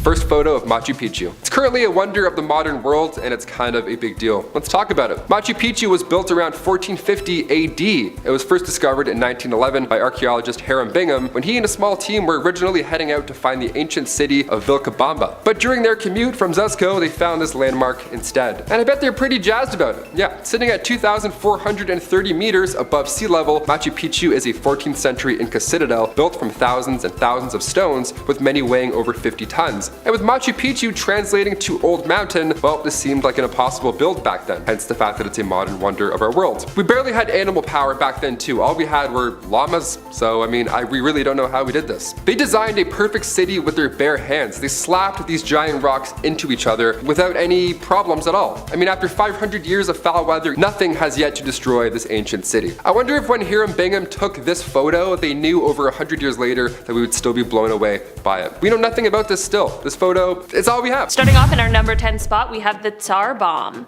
This is a photo that was taken on October 30th, 1961. It was quite the Halloween spooky fright that year, as this is said to be the largest and most powerful nuclear weapon ever created and tested.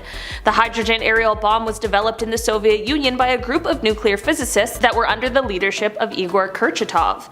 The bomb was dropped by parachute and was detonated autonomously. While this test was meant to be a secret, it turned out to be less than well kept, as it was obviously a huge explosion that was detected by United States intelligence agencies. A secret US recon aircraft called Speedlight Alpha was there monitoring the explosion, and it got so close that it had its anti-radiation paint absolutely scorched off. The photo clearly shows the bomb as it exploded, and it is said that this bomb was 5,000 times stronger than the ones that were dropped on Japan during World War II. That's not to say that those ones weren't strong, because they were absolutely devastating. It's just an an example to show how large this one really was. In our number 9 spot today we have the radio telescope. This is a photo of what was once a secret but is now considered a huge celebratory work. This photo was taken during the construction of China's 500-meter aperture spherical radio telescope. This huge dish was constructed in a natural depression in the landscape and is the world's largest filled aperture radio telescope. The design is absolutely novel, which is why, while the telescope was first proposed in 1994, construction didn't start until 2011. It first observed light in 2016, and after years of testing, it was declared fully operational in January of 2020. If you're interested in space, you'll know exactly why this is such a fascinating and exciting creation. This radio telescope can give us beautifully sensitive observations that could help in the hunt for gravitational waves and give us more information of the mysterious and fleeting blasts of radiation that are known as fast radio bursts. Every step in the world of space exploration could have some wild implications on our world, and it's all very cool. In our number 8 spot today we have the Pentagon crash. We have all heard about the devastating September 11th, 2001 attacks, but some of you might not know that on that day there were actually a few separate coordinated attacks, all a part of the same plan, and one of those attacks was on the Pentagon. This photo was previously classified but eventually was released by the US government, and it shows the absolute devastation that was done by the commercial plane that crashed into the Pentagon building. The plane was able to tear through all 5 rings that existed in the building. All of the people on board the plane that day, as well as 125 people that were in the building at the time, passed away in this horrible event. For obvious reasons, the initial photos of the Pentagon damage were withheld from the public or from circulating in the media, but now that they have been released, it just shows us all another side to that horrible, terrifying day. In our number 7 spot today we have Operation High Jump. This photo was taken in the late 1940s during Operation High Jump. This was a United States Navy operation that was aimed to establish the Antarctic research base Little America 4.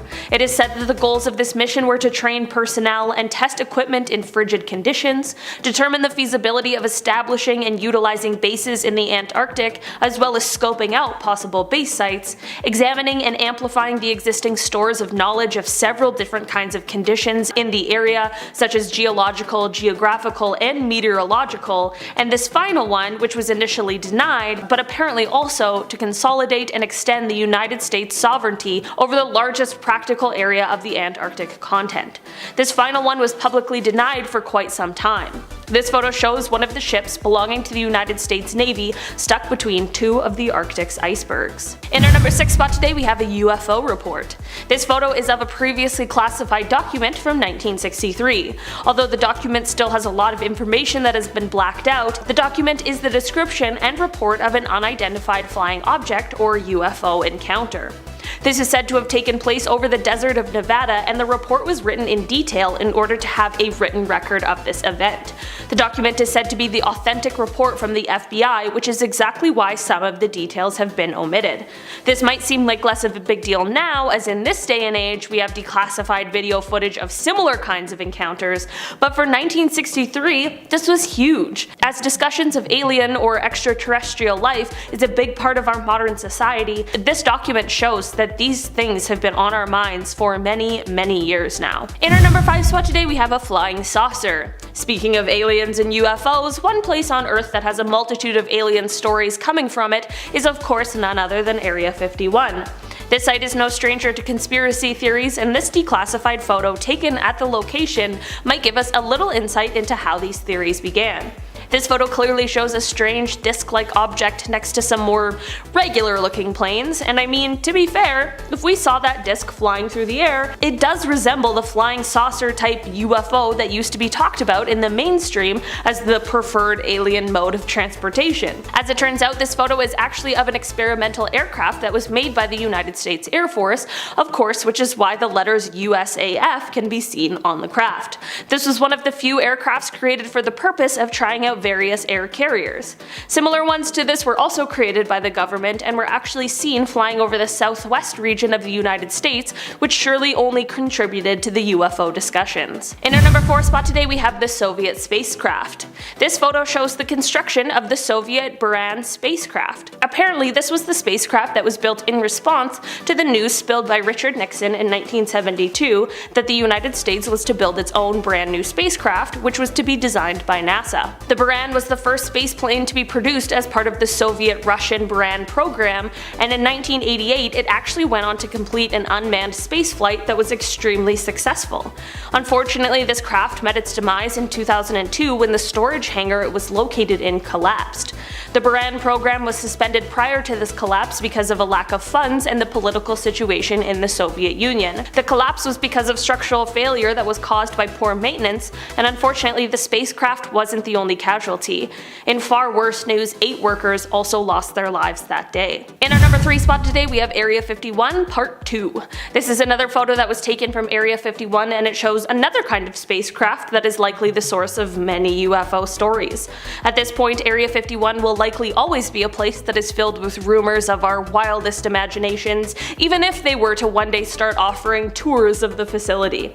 Rumors span from aliens to mermaids and so much more, and it is believed that the US government is intentionally keeping it all a secret from us. Since the infamous Roswell incident that happened in 1947, the Nevada Air Force Base is going to be the source of many a mystery. While I don't know the exact details of what is going on in this photo, this is just another small insight into what goes on within the mysterious walls of Area 51. In our number 2 spot today, we have this nuclear waste facility. For another Nevada mystery, high up in the mountains of Yucca, there is a super top secret location that has details which are not to be released to the public. I guess that was probably implied when I said the word secret.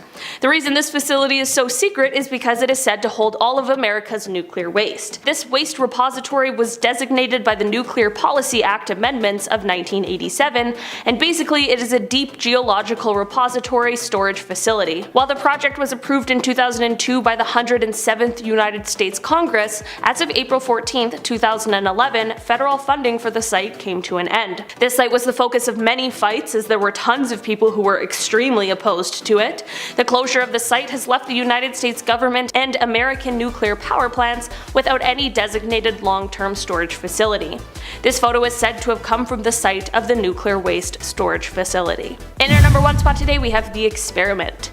This photo is an example of how, for a long time, the United States has done its best to stay on top of all of the latest kinds of technology and the most cutting-edge equipment. This photo is showing some kind of test that was being done on a prototype ejection seat. While this was once a classified photo, of course back when this was new technology, the Central Intelligence Agency has since released the photos in order to provide information on the technology that was being created during what now seems like the olden days of science. These times truly are not far off at all, and it's incredible to see how far we've come in so little time.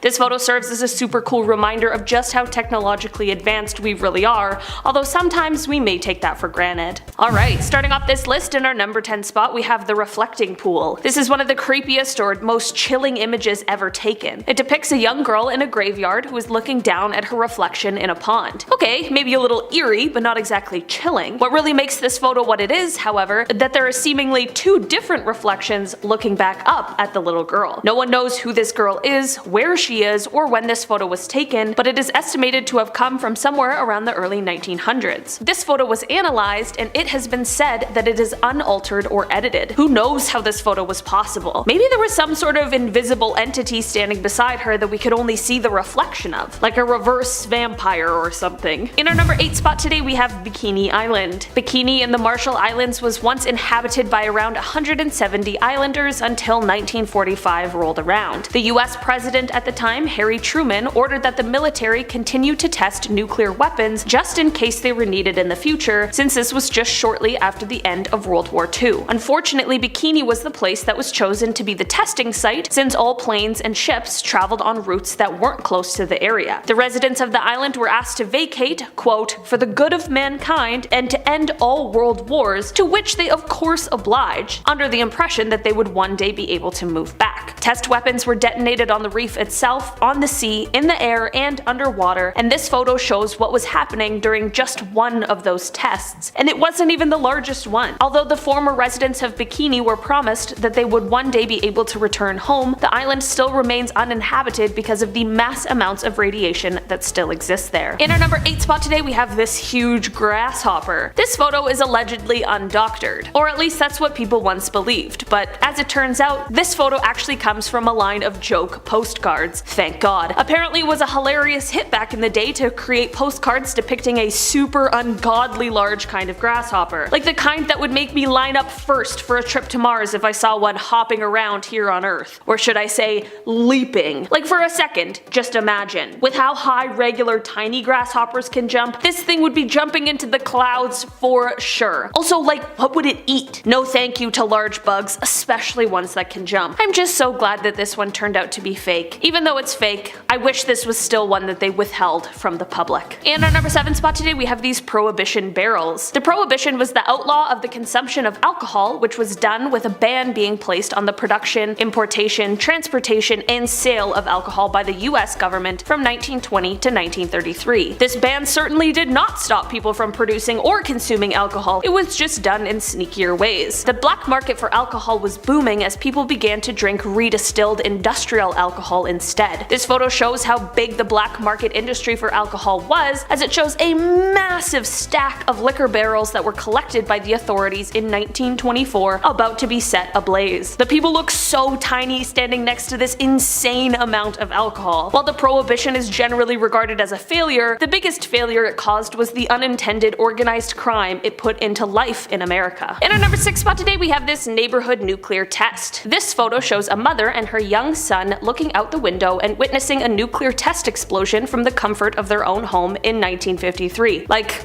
what? Imagine seeing that from your window now in 2021. People would be going wild. Of course, any kind of nuclear test should be done as far away from where people live as possible. I know it's not like the test was being done in their front yard or anything, but still, I certainly wouldn't be comfortable with them testing a nuclear bomb anywhere near the place I live. This photo was of course taken before the effects of nuclear radiation from these kind of explosions were publicly understood. Actually, people have suggested that the public knowledge of these kinds of side effects were suppressed during this time in order to avoid controversy about them testing these kinds of weapons in your neighborhood. While that would of course be something insane to witness firsthand, thankfully the now widely known health risks associated with this sort of thing has caused this to not be a common occurrence. In our number 5 spot today, we have the Boston Marathon. This photo comes to us from 1967 and it depicts the struggles that Catherine Switzer went through in order to be the first female to finish the Boston Marathon. This photo shows race organizers as well as other participants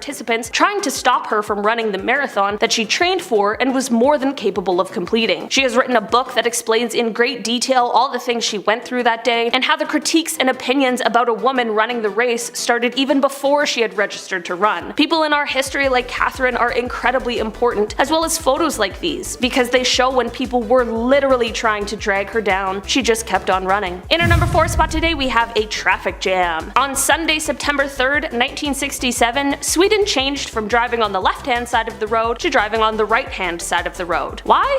Well, I'm not exactly sure considering people downvoted the idea before it was implemented and it cost a ton of money to make the switch. Not to mention it's also super confusing for basically everyone, and when we're talking about driving, the simpler the better. Traffic lights had to be reversed, road signs changed, intersections redesigned, lines on the roads repainted, buses modified, and bus stops moved. What happened when the change was implemented? Well, that's what this photo will show you. Absolute chaos. However, after the initial shock, things did start to get better, as because drivers were much more cautious in the time following the switch, the number of traffic accidents actually dropped for a little while, before inevitably rising again. Was the switch worth it? Well, no one is sure about that, but what are they gonna do?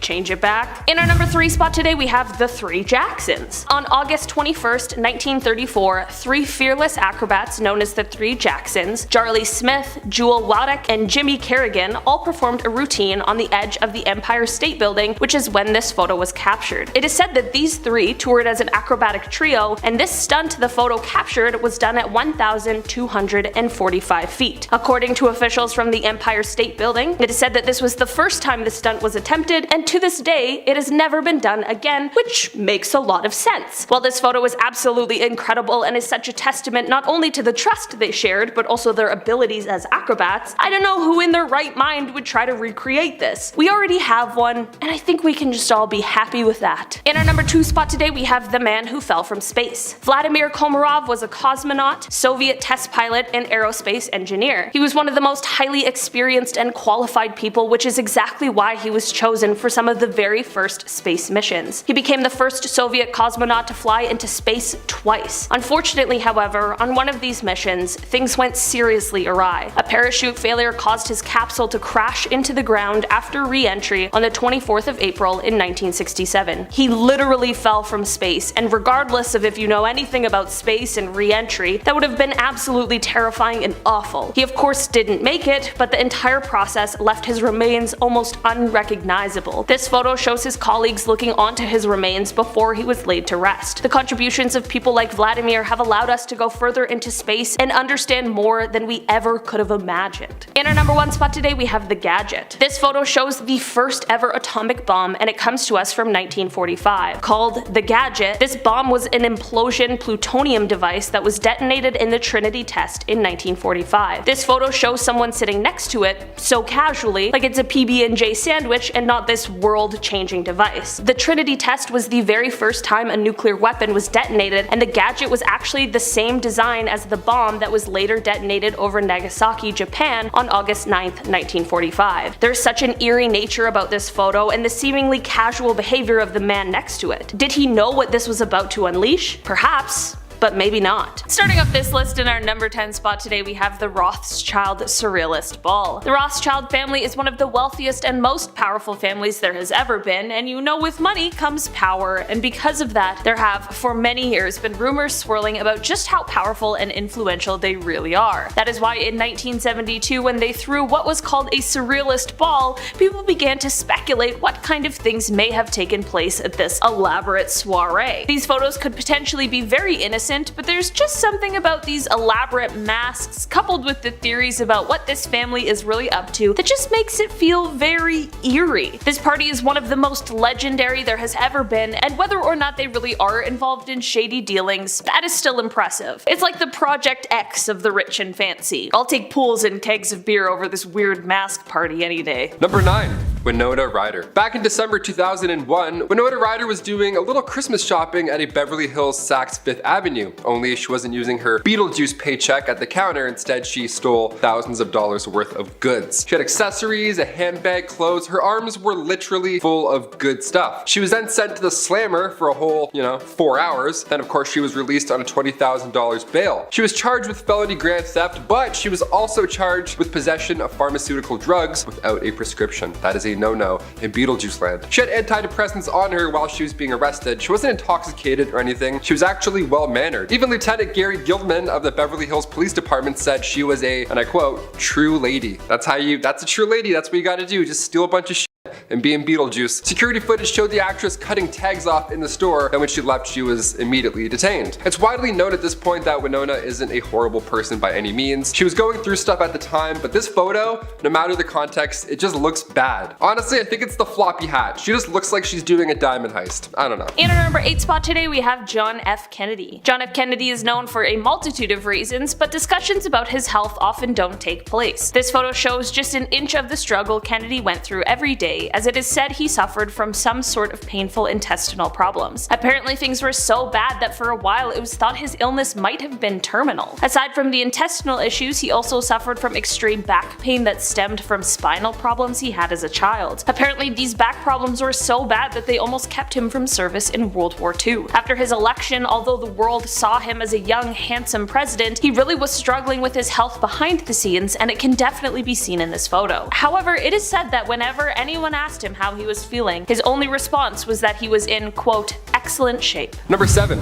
Stalin Photoshop. Deepfakes are getting out of control. Modern technology is really making it hard to tell what's real and what's not. I thought I knew what was up. Apparently my eyes fool me more often than not. Photoshop is also an essential now for pretty much any project, including your selfie. You gotta touch it up a little bit, get rid of those blemishes. Well, back in 1939, a photo of Stalin was published and he looks great. Some would say too good. Well, he retouched a 1924 photo and then used that as his headshot when he became a leader later on. Even if you get a photo with Stalin, you might not be there in the future. Yeah, there's a chance you would be digitally removed, even back in the day. Like Nikolai Yetov, for example. The leader of the NKVD was in a photo with Stalin, he was, but around 1937, Nikolai was responsible for orders that had over 1 million people arrested. And to make matters worse, half of them were executed for crimes against the state. So it wasn't ideal to be in a photo with Nikolai. He was denounced, imprisoned, and he died later on in 1940, so Stalin had him erased and replaced digitally. Look at that. If you look close, you can actually see Lizard getting punched by an invisible Spider-Man in the background. Yeah, we caught it. The man was ahead of his time. Even today, we're replacing actors in movies with different actors, and you wouldn't even know.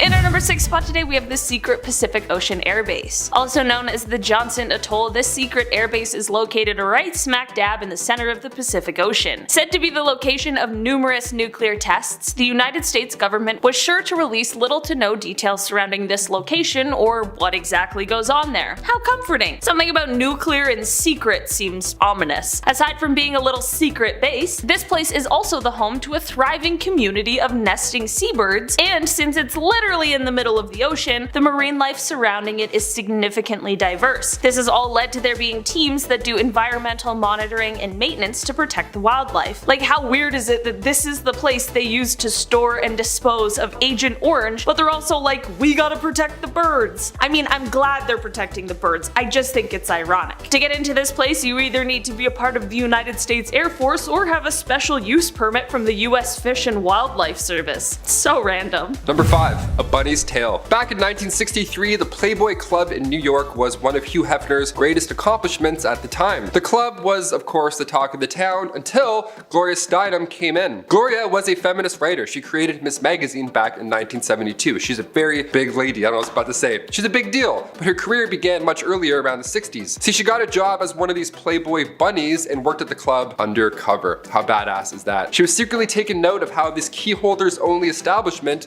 was operating. And it was pretty sketchy. I mean, use your imagination. It was horrible towards women. They're wearing high heels while running drinks. The staff were these young women, the bunnies. They had to wear these black bodysuits, the puffy white tails, the whole getup. And at age 28, Gloria worked undercover there for 3 weeks. The piece she released after, appropriately titled A Bunny's Tale, got so much attention that it kickstarted her freelance career. It made her a feminist icon. This photo of Gloria undercover shows you the comfortable work outfits she had to wear. I sure hope she had her non-slips on. It's a really dark establishment too. Say corner a lot. In a collection of her writings, Gloria reflects on the undercover piece, saying, "My expose of working in a Playboy club has outlived all the Playboy clubs, both here and abroad." That was before Hefner passed away in 2017. She didn't mean to, take a jab at him, but she also did outlive Hugh Hefner. I'll say it. She doesn't have to take the smoke on this, Sal. I connected the dots for you. In our number 4 spot today, we have Cher. Cher is often referred to as the goddess of pop, and for good reason. She is an absolute legend and an icon. She's never been afraid to push the limits or go outside of the box, so when we came across this photo, we were both surprised and not so surprised at the same time. This little photo comes to us from 1959 when Cher was just 13 years old. As it turns out, Cher was driving when she wasn't supposed to. In a 2013 appearance on The Tonight Show, she explained that a friend of hers had asked her to watch his car while he ran inside to do something. Cher moved the car a couple of times to get out of the way of other people, but then decided that he was simply just taking too long and decided to drive herself over to the drive-in theater. Luckily, everyone was okay, and once the police brought her to the station, they simply just called her mom to come and pick her up. Apparently, she didn't even know she was being arrested at the time, which I totally think you can tell by her expression in the mugshot. Number 3.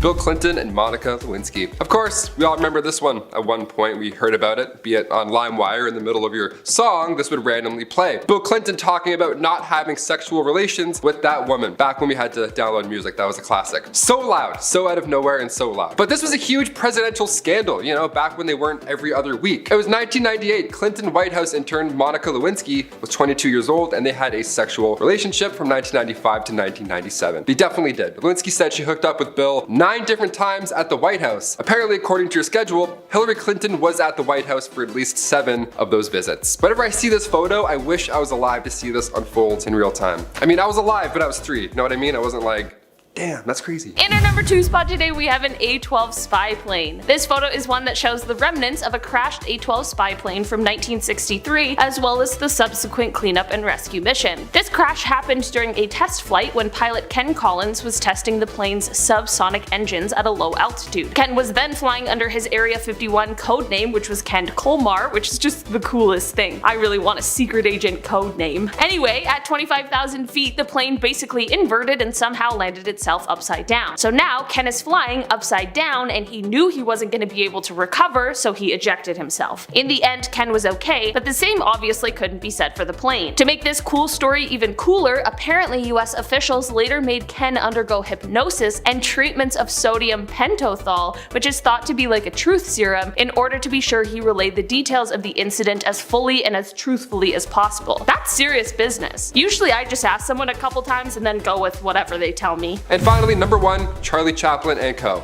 I'm wearing a hat now and a sweater. I'll never tell you why. When we think of Chaplin, we often think of the mustache, the physical comedy, the hat, the fact that he lost a Charlie Chaplin look-alike contest, yada yada yada, we know the rest. We remember the performances that he would give us for the most part. It's how you want to be remembered as an artist, ideally. Now when it comes to Chaplin though, those old-timey photos of the comedic genius also include his number of different wives, a lot of them being much younger. The first 2 being 16 years old when they were married, right? His first marriage was with Mildred Harris in 1918. He was 29, she was 15. Odd, that marriage only lasted 2 years, and then he married Lita Gray in 1924. She was also 16. Odd again, that marriage ended with a messy 50-page divorce where it was revealed Chaplin was pretty abusive in all of his manners as a husband. Still the biggest film star, regardless of how he treated co-stars and also ex-wives, he went on to marry Paulette Goddard 9 years later, who was 22. A bit better, but here's the crappy part. She said she was 17 when they met, so a year older than his ex-wives. And he was still pursuing her after she said that, so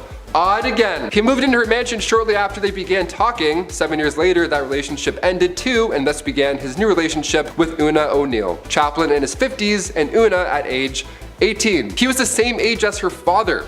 Makes the mustache a little less fun now, doesn't it? They both remained together until Chaplin's passing in 1977. We're talking about Pete Davidson when really we should be talking about Charlie Chaplin still. Number 10, zombie star. While the idea of a human coming back to life and hunting for brains is spooky, to me the knowledge that dead stars can do the same, even the eating each other part, is both scary and exciting. This is Tycho, a former white dwarf, which is a star that has, quote, died and gone supernova, exploding into a fantastic show of cosmic energy and matter with the power and brightness of a billion suns. And usually a white dwarf will stay dead, but not in a binary system where there's more than one star at the center. Sometimes these previously deceased stars can come back to life. And they do this by feeding off the energy and material from their neighboring star and powering themselves back up, not unlike a zombie eating somebody's brains. Scientists believe that this may have to do with what they call dark energy as well, which theoretically makes up about 3/4 of our universe, but since we have yet to truly detect or understand it, these zombie stars will remain a mystery. But they look super cool, right? Number 9, alien bones. Captured on August 14th, 2014 by the Curiosity rover, this photo appears to show something on the surface of Mars that could chill you to the bone. A femur on the surface of the red planet. Many conspiracy theorists and alien enthusiasts alike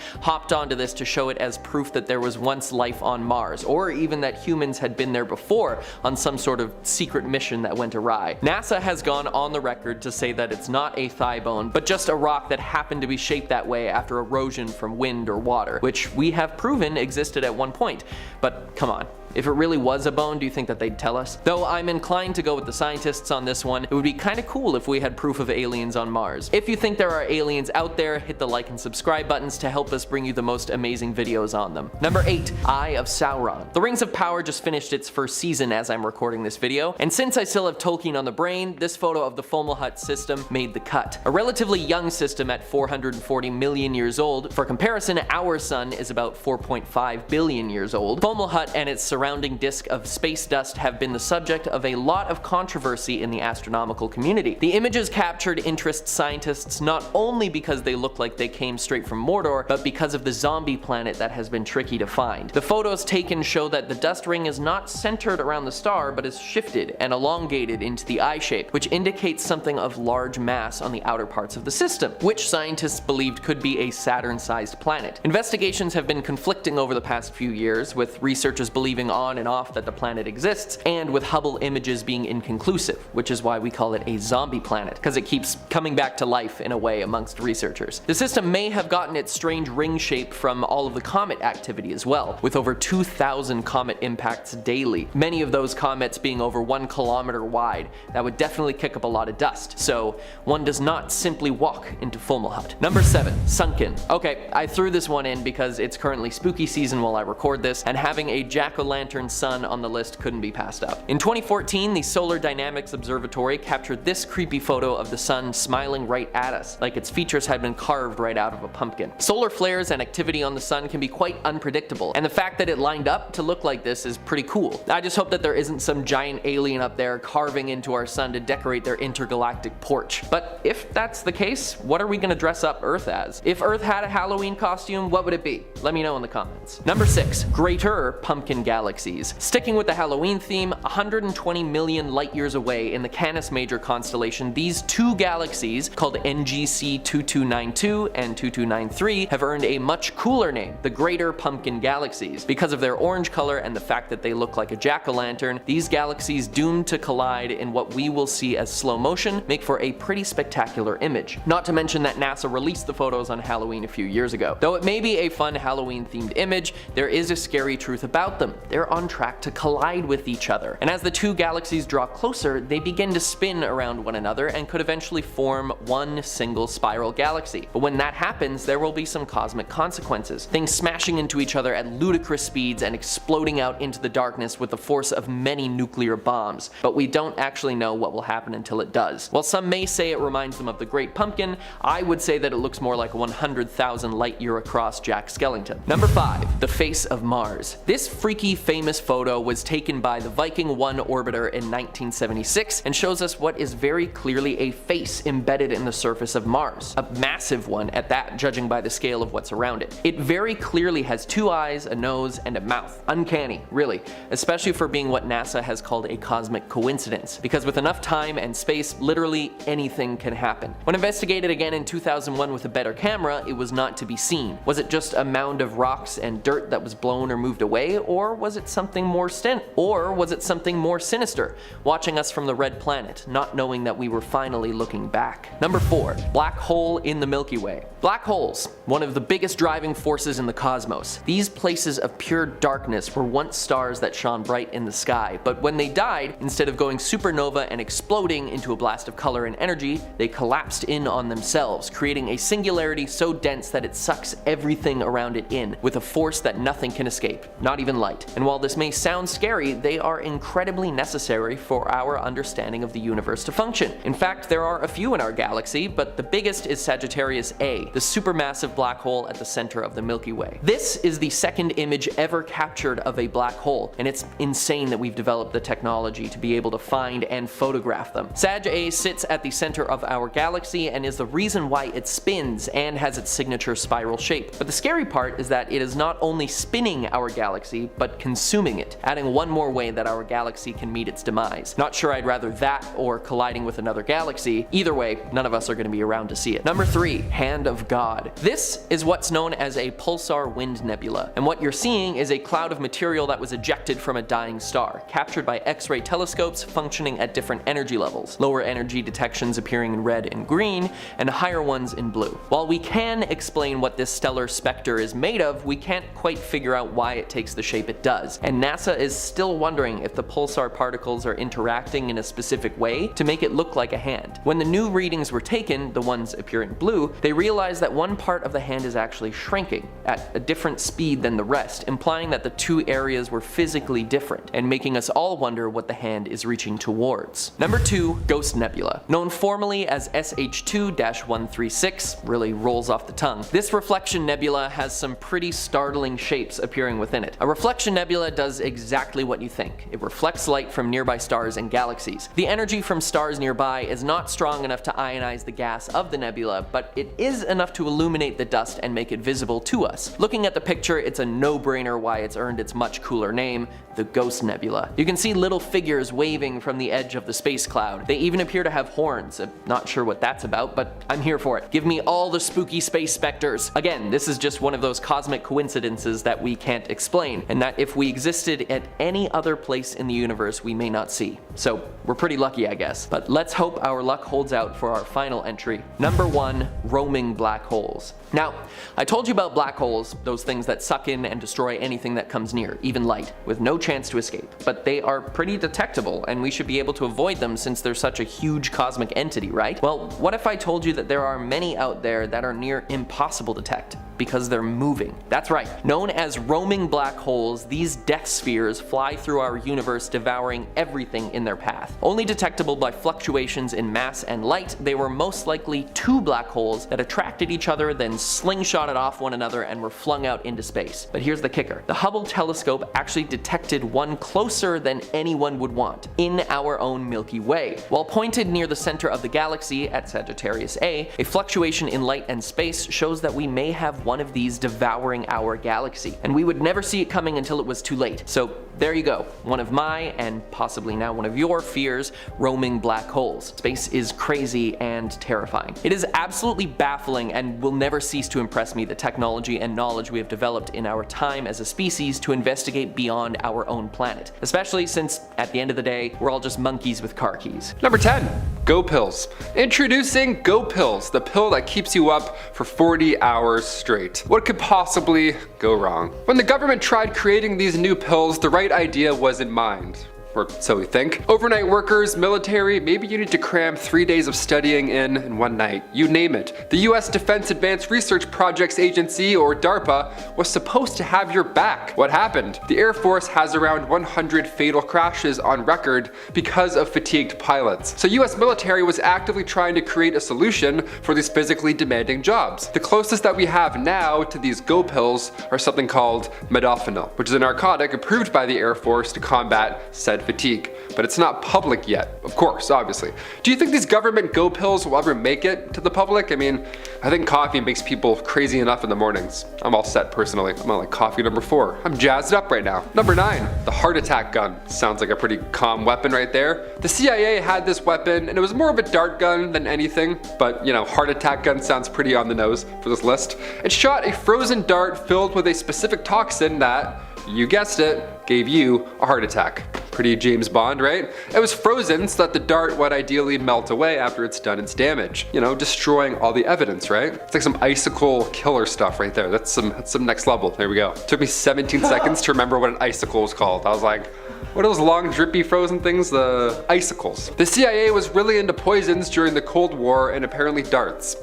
Match made in heaven. The public caught wind of all this thanks to Senator Frank Church, and when Congress decided to look into where these tax dollars were going, they found a plethora of illegal methods used by not only the CIA, but also the NSA and the FBI and the IRS. A lot of letters coming in, a lot of sketchy letters. Frozen darts, that's insane. That's a confusing way to go out. You'd have no idea what happened.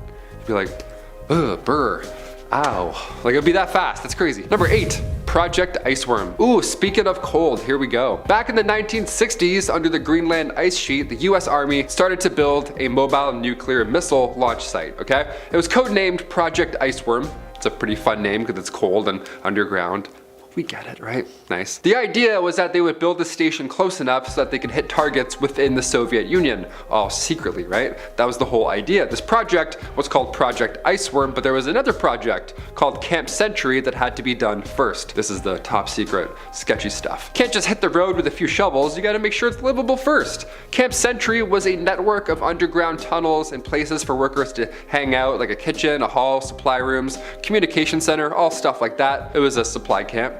You know, whatever you imagine, it was that. There was also a nuclear power plant. That's the most important part, to keep everything active, right? This was kept from the Danish government for 7 years. A secret nuclear power plant for 7 years. Yeah, we don't like those. But in 1966, the project was canceled because of shifting ice. Or at least that's what they say. No, it's definitely shifting ice. The whole place is melted by now. Number 7, leaked voters. Back in December 2015, personal information from 191 million voters was leaked to the public online. It happened very fast. This feels like yesterday. I remember this happening online. I was actually quite worried about it. Researcher Chris Vickery found this data while conducting a security investigation. See, Forbes had described Vickery as, well, dare I say, a good hacker, for lack of a better word. They're called white hat hackers. They find weak spots in security without sabotaging or exploiting them. You know, they're not villains. They're just like, oh, check this file, gotcha. They're nice, that's key. We need that. That's the difference. 79% of those eligible to vote were the victims in this leak. All their names, addresses, birth date, phone numbers, emails, even photos,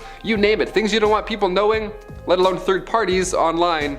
It's now out there. We're still unsure who was behind this entire leak, so that's comforting to go to sleep to, knowing. CSO Online and databreaches.net suggest that the information more than likely came from a software provider called Nation Builder. But CEO Jim Gilliam announced that that was not the case and they did not create the database.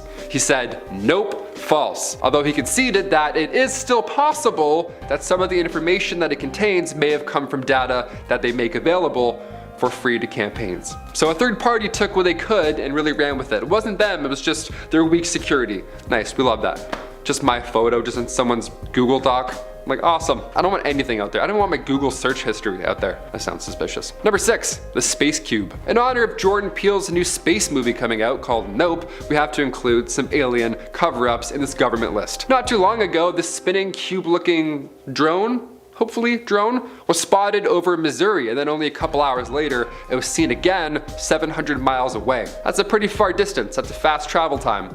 What's your secret? 44-year-old Matthew Jandeka was minding his own business, hanging out on the porch, when this caught his attention. It was a sunny day, so the light reflected off the cube and it caught his eye. But then a day later, another guy, 30-year-old Justin Johnston, he saw the same exact thing in the sky. He saw it while he was driving home. The light and the reflection, same thing, caught his eye. At first, I thought maybe it was a balloon, but the movements were odd, he said. Well, it sounds like whatever this thing is, military aircraft, drone, whatever the case, it's pretty fast. Maybe they're filming Top Gun 3, who knows? No spoilers. Number 5, Surtsey Island. Some islands are forbidden, like Heard Island. They're home to animals and wildlife that the government refuses to let humans be part of, which is sketchy in its own way. A lot of Jurassic Park vibes over there. But when it comes to Surtsey Island, near Iceland, again, always Iceland, hiding secret government projects, well, Surtsey Island is a brand new island. We love it. Literally, this island formed from a volcanic eruption back in 1963, so scientists are using this fresh face of Earth to study what it looks like to not have humans in the picture for a change. Yeah, we have seed vaults, a forbidden island. These projects make people uneasy, hence why the government tries to keep them low-key. That is until I come out and then loudly announce it, and then tell you to hit that like button. Awesome. Number 4, WikiLeaks war log. Companies have to live somewhere, right? We're a film studio in Toronto, we're a place.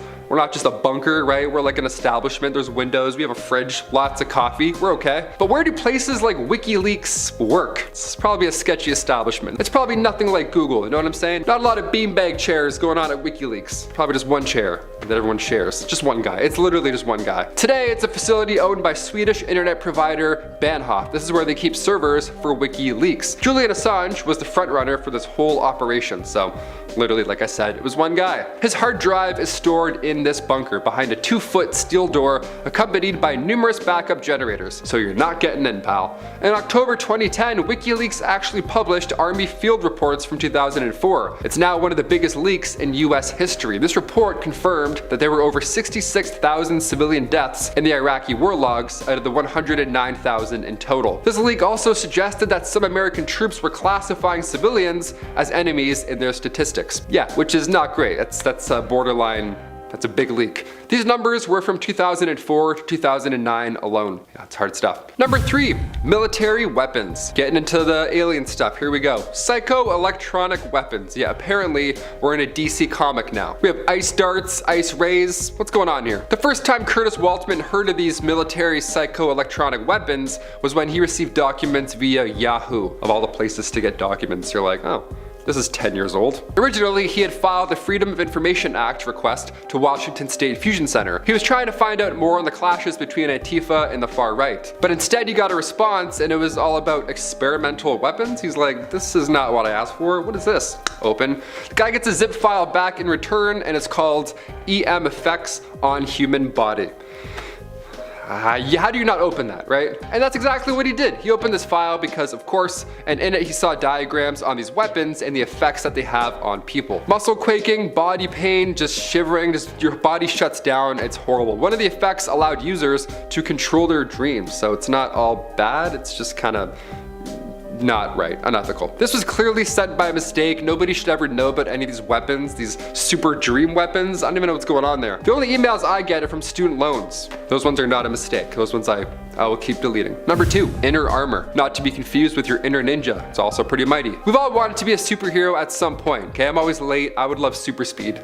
Any day, that'd be great. Well, DARPA's Inner Armor project almost made a dream come true. It was the Pentagon's way of creating super soldiers. Yeah, like Iron Man, they were literally working on this. Scientists use animals as a reference for these new abilities, literally like from a Marvel movie. They're studying the DNA of the stellar sea lion because it can reduce blood flow away from organs if need be, in order to reduce oxygen demand. So now we're studying that to try and make, I don't know, people like Atlanteans? Where are we going here? That would be sweet, just Aquaman with a tactical vest and a spear. Okay, that's sure. Dr. Michael Callahan, who is in charge of running the operation, he says the goal was to make soldiers kill-proof against disease, chemical weapons, radioactive weapons, harsh weather conditions, you name it, all that good stuff. Pretty much invincible. Now, this was back in 2007, and of course in 2014, Barack Obama announced that the United States was still building Iron Man. So maybe they're close. Maybe they haven't done it yet. Who knows? Honestly, I'm seeing videos every day of like these guys on hoverboards whipping down New York. We're so close to the Green Goblin in real life. We're f***ed.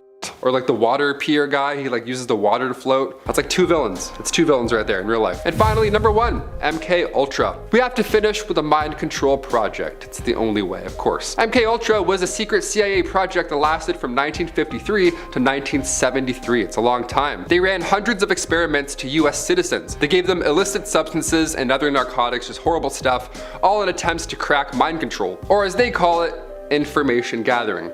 Mind control. It's definitely mind control. In the 50s and 60s, around the Cold War, the United States believed that the Soviets, Chinese, and or North Korean agents were all using mind control in the war. I mean, how else could you explain brainwashed prisoners of war in Korea, right? Nothing to do with what they're doing to them. Sure. The program had subjects take LSD, hallucinogens, paralytics, electric shock therapy, horrible stuff, just being put through the absolute worst, all in places like universities or hospitals or even prisons, right? You have no idea this stuff's happening. The happenings of these projects weren't fully known to the public until years after it ended. But the agency destroyed most MK documents back in 1973 when the whistle was blown, so we think we know, but in reality, we only know little to what happened during MK Ultra. Kicking off our list at number 10. Late night dip. Alright, it wouldn't be a Taylor McWaters list if we didn't mention aliens more than once. This video was leaked last year in May. The footage is actually from 2019. It was recorded in San Diego. The Pentagon has since confirmed its authenticity. The UAP, the unidentified aerial phenomenon here, we don't say UFOs anymore, that's so old school. The UAP is sphere-shaped and it's flying at extremely high speeds. No exhaust, no propulsion system, just a metal ball whipping by San Diego. The sphere then vanished into the water afterwards. So in case you're wondering, no, it didn't land, no aliens got out, they're like, hey, how fast was I going? No, none of that. We have no answers. No answers yet. Number 9, Talos. Basically, I'm here to announce that we're building Iron Man. Tactical Assault Light Operator Suit, aka Talos. It was once a project announced back in 2014, and like the former president said, this was supposed to be a modern day Iron Man suit of armor. Didn't end up being like that at all. It was supposed to change warfare entirely, but 5 years later, the project was scrapped. Or was it? It probably wasn't. Of course not. We're still working on Apple Watches. You're telling me they're gonna scrap this? Good joke. On one hand, obviously it's hard to do. We could barely launch Google Maps in one go, let alone a suit of armor. I imagine it's complicated. Sure. But with recent leaks, we can now take a peek at what could have been. See, ideally the suit would have given the user advanced tactical awareness alongside advanced military grade armor, which has an exoskeleton underneath that's wired to the helmet and the rest of the suit. You're pretty much Iron Man. They figured out a few things while creating the suit, but overall this Iron Man armor wasn't close to being like what we're seeing on the big screen. We're getting pretty close. We're getting alarmingly close, I'd say. Number 8, the Kola Well. If you dug a hole through the center of the earth and jumped in, would you come out the other side? Of course not, this isn't a cartoon. But the Arctic Circle back in the 70s sure did look like a cartoon. The deepest hole on the planet. Yeah, let's gather resources and focus on this for a bit. Sure, during the Cold War, we love it. Scientists began working on the project in 1970. For many years, Russian scientists in winter coats were drilling a hole, just down as deep as they could get. What a great job that would be, eh? They got 1/3 through the Baltic continental crust and they found rocks older than 2 billion years. It was quite the project, it was exciting. But eventually they hit this muddy lava and then in 1992, they stopped drilling. A huge concern here was that demons would be released from the Earth. That's fair, that's more than fair, that's an okay concern. We don't want those around, I get it. The previous title for the deepest hole belonged to the United States Bertha Rogers hole, which reached 31,000 feet. The borehole still remains the deepest artificial point on Earth. Now, it was odd for the United States to focus on beating the Russians to the deepest point on Earth. We talk about the space race often, but we forget about this one. The deep hole race. Stanley Yelnats would be so disappointed in us. We gotta talk about this more. Number 7, radar footage. Now normally when we see leaked footage, be it of UAPs or leaked documents, it's always the worst quality, right? It's always taken with like a BlackBerry curve. It's hard to believe when military footage is horrible quality. Like, we're trying, help us help you. Like, how can we see photos of black holes and not have a photo of a UAP yet, right?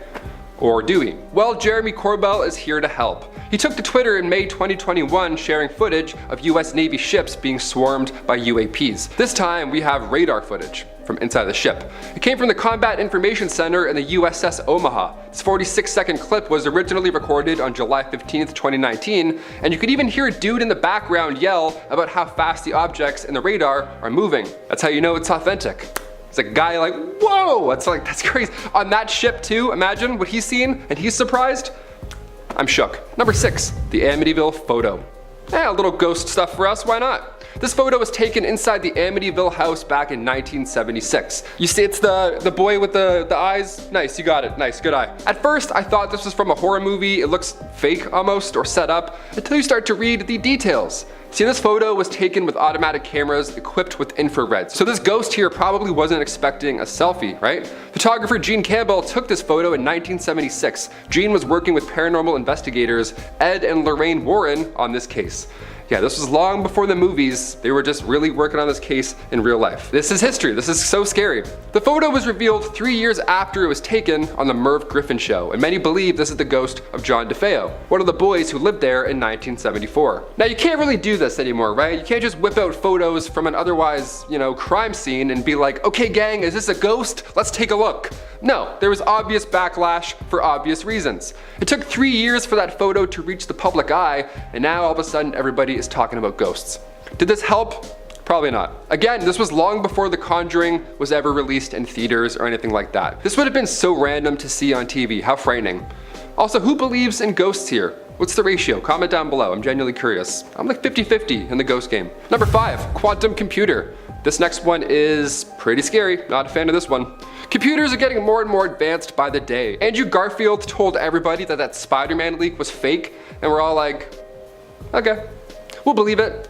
Yeah, we believed it. That's how good technology is. It's getting dangerous. Poor Andrew Garfield, but also poor us. We're for sure doomed any day now. But thanks to our man Snowden, Edward Snowden, it was reported in the Washington Post back in January 2nd, 2014, that the NSA is secretly working hard at creating their own computer. It's called the quantum computer, and it cost around $80 million to build. It's a little more expensive than the new iPad. Just a touch. This computer is safely stored in a massive room-sized metal box, not intimidating at all, and it's part of a program called Penetrating Hard Targets. So it can break encryptions for just about anyone, anything, finance records, medical records, your old MSN, hopefully not, but maybe. What a nightmare that would be. The NSA is well on their way to breaking every form of public encryption, so we're doomed. This quantum computer can theoretically break through any RSA encryption as well, which for the average computer today, that takes years. The supercomputer can break through a lot faster. So yeah, you better clear that history now while you still can, or else everyone's gonna see. Number 4, more government leaks. Even allies of the United States weren't safe during Edward's leak. Thanks to Snowden, at the end of October 2013, it was leaked that the United States was spying on Germany, France, and Spain, all at the same time. Horrible. The NSA tapped into 35 phones spying on 35 different world leaders, one of which was German Chancellor Angela Merkel, who called out the NSA publicly immediately after finding out and said this act of snooping was just unacceptable between friends. That hits deep, eh? I thought we were friends, we're pulling that card out? Ooh, world leader or not, nobody was safe during these phone calls. It was also reported that the NSA was monitoring calls in Spain for the average folk. Yeah, they monitored around 60 million calls in 1 month. Imagine how boring that job would be. Just some dude listening like. Number 3, North Sentinel Island. Heading over to India, this island is home of the Sentinelese tribe, one of the most forbidden islands on the planet. We don't talk about this island nearly enough. It's fascinating, and it's also equally terrifying. It's located in the Bay of Bengal. North Sentinel Island is about 1,200 kilometers away from India, and while most islands are shrinking or just disappearing, this one actually grew back in 2004. Yeah, the island lifted up a couple of meters during an earthquake, so the west and south sides gained an extra kilometer. Yeah, more room for more inhabitants. Let's talk about them. The inhabitants on this floating cursed island are among the few uncontacted tribes left in the world. They've apparently been there for 50,000 years, and there's no signs of agriculture or even fire, yet somehow this tribe has thrived for this long. And if we try and get close and, talk to them or see what's up, they try and drive everybody away, violently. In fact, back in 2006, 2 fishermen lost their lives because they got too close to the island without knowing who was on it.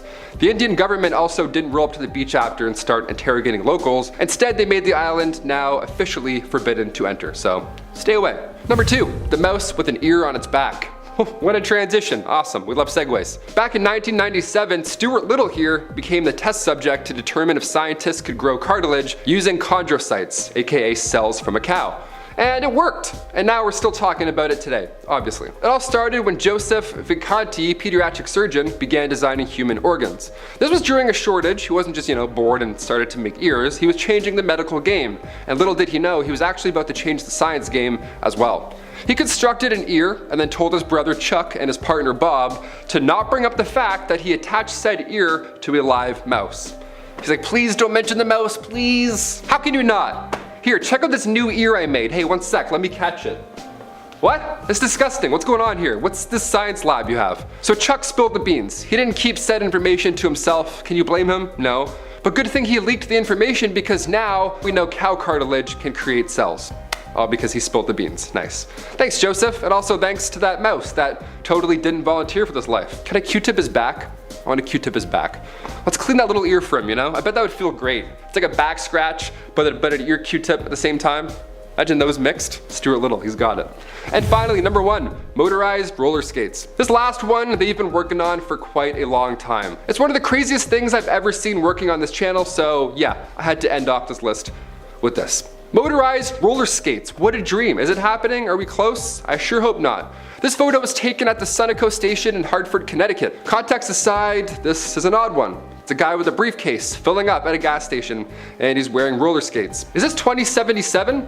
No, it's actually 1956. And that futuristic looking man right there, that's Mike Dreschler. He was working for a Detroit skate company, and he was very dangerously close to gas-powered roller skates. It sounds like something from a cartoon where he's like, oh, I'll get you, pew, and then he blasts off. This would never, don't try this. This is a horrible idea. They would have cost around $250, which today is around $2,400, and its max speed was 17 miles an hour, so you'd still be late and you'd still be buying gas. It was a lose-lose. Imagine this in the closing act of a Mission Impossible movie. How boring would that be? Now obviously the public wasn't supposed to see this. They feared that it would encourage folks to get creative on their own. So yeah, I'll reinforce that. Don't make rocket skates with gasoline.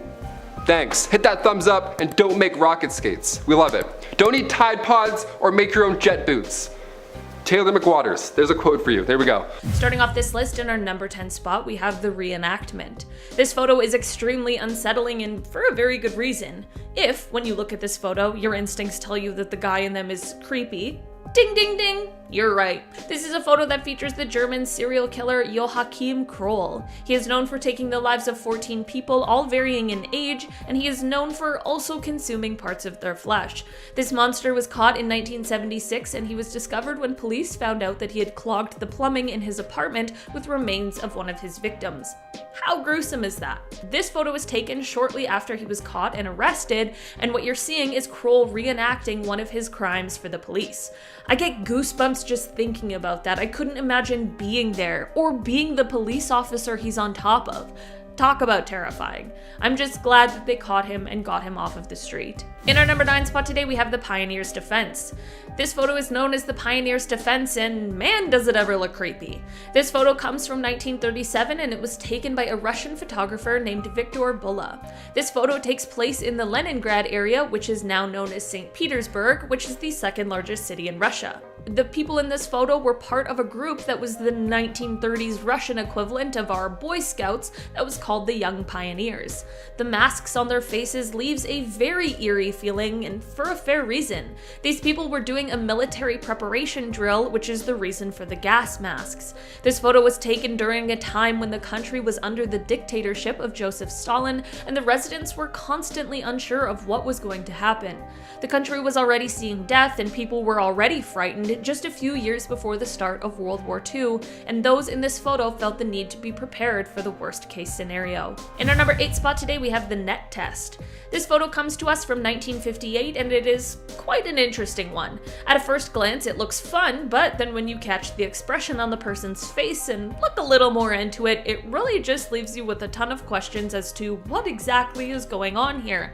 It looks like a guy is going on some sort of a roller coaster ride, but what is actually happening is that a prisoner is being used to test safety nets before they were mass produced. Yeah, not the good time we thought it was. This comes from a time where capital punishment was much more widespread throughout the United States, and those waiting on death row couldn't just sit around waiting for their day to come. I think it's probably best that we made the switch to crash test dummies and that sort of thing, and this photo just remains as an eerie reminder of the less than great choices that were made in the past. In our number 7 spot today, we have a burst of joy.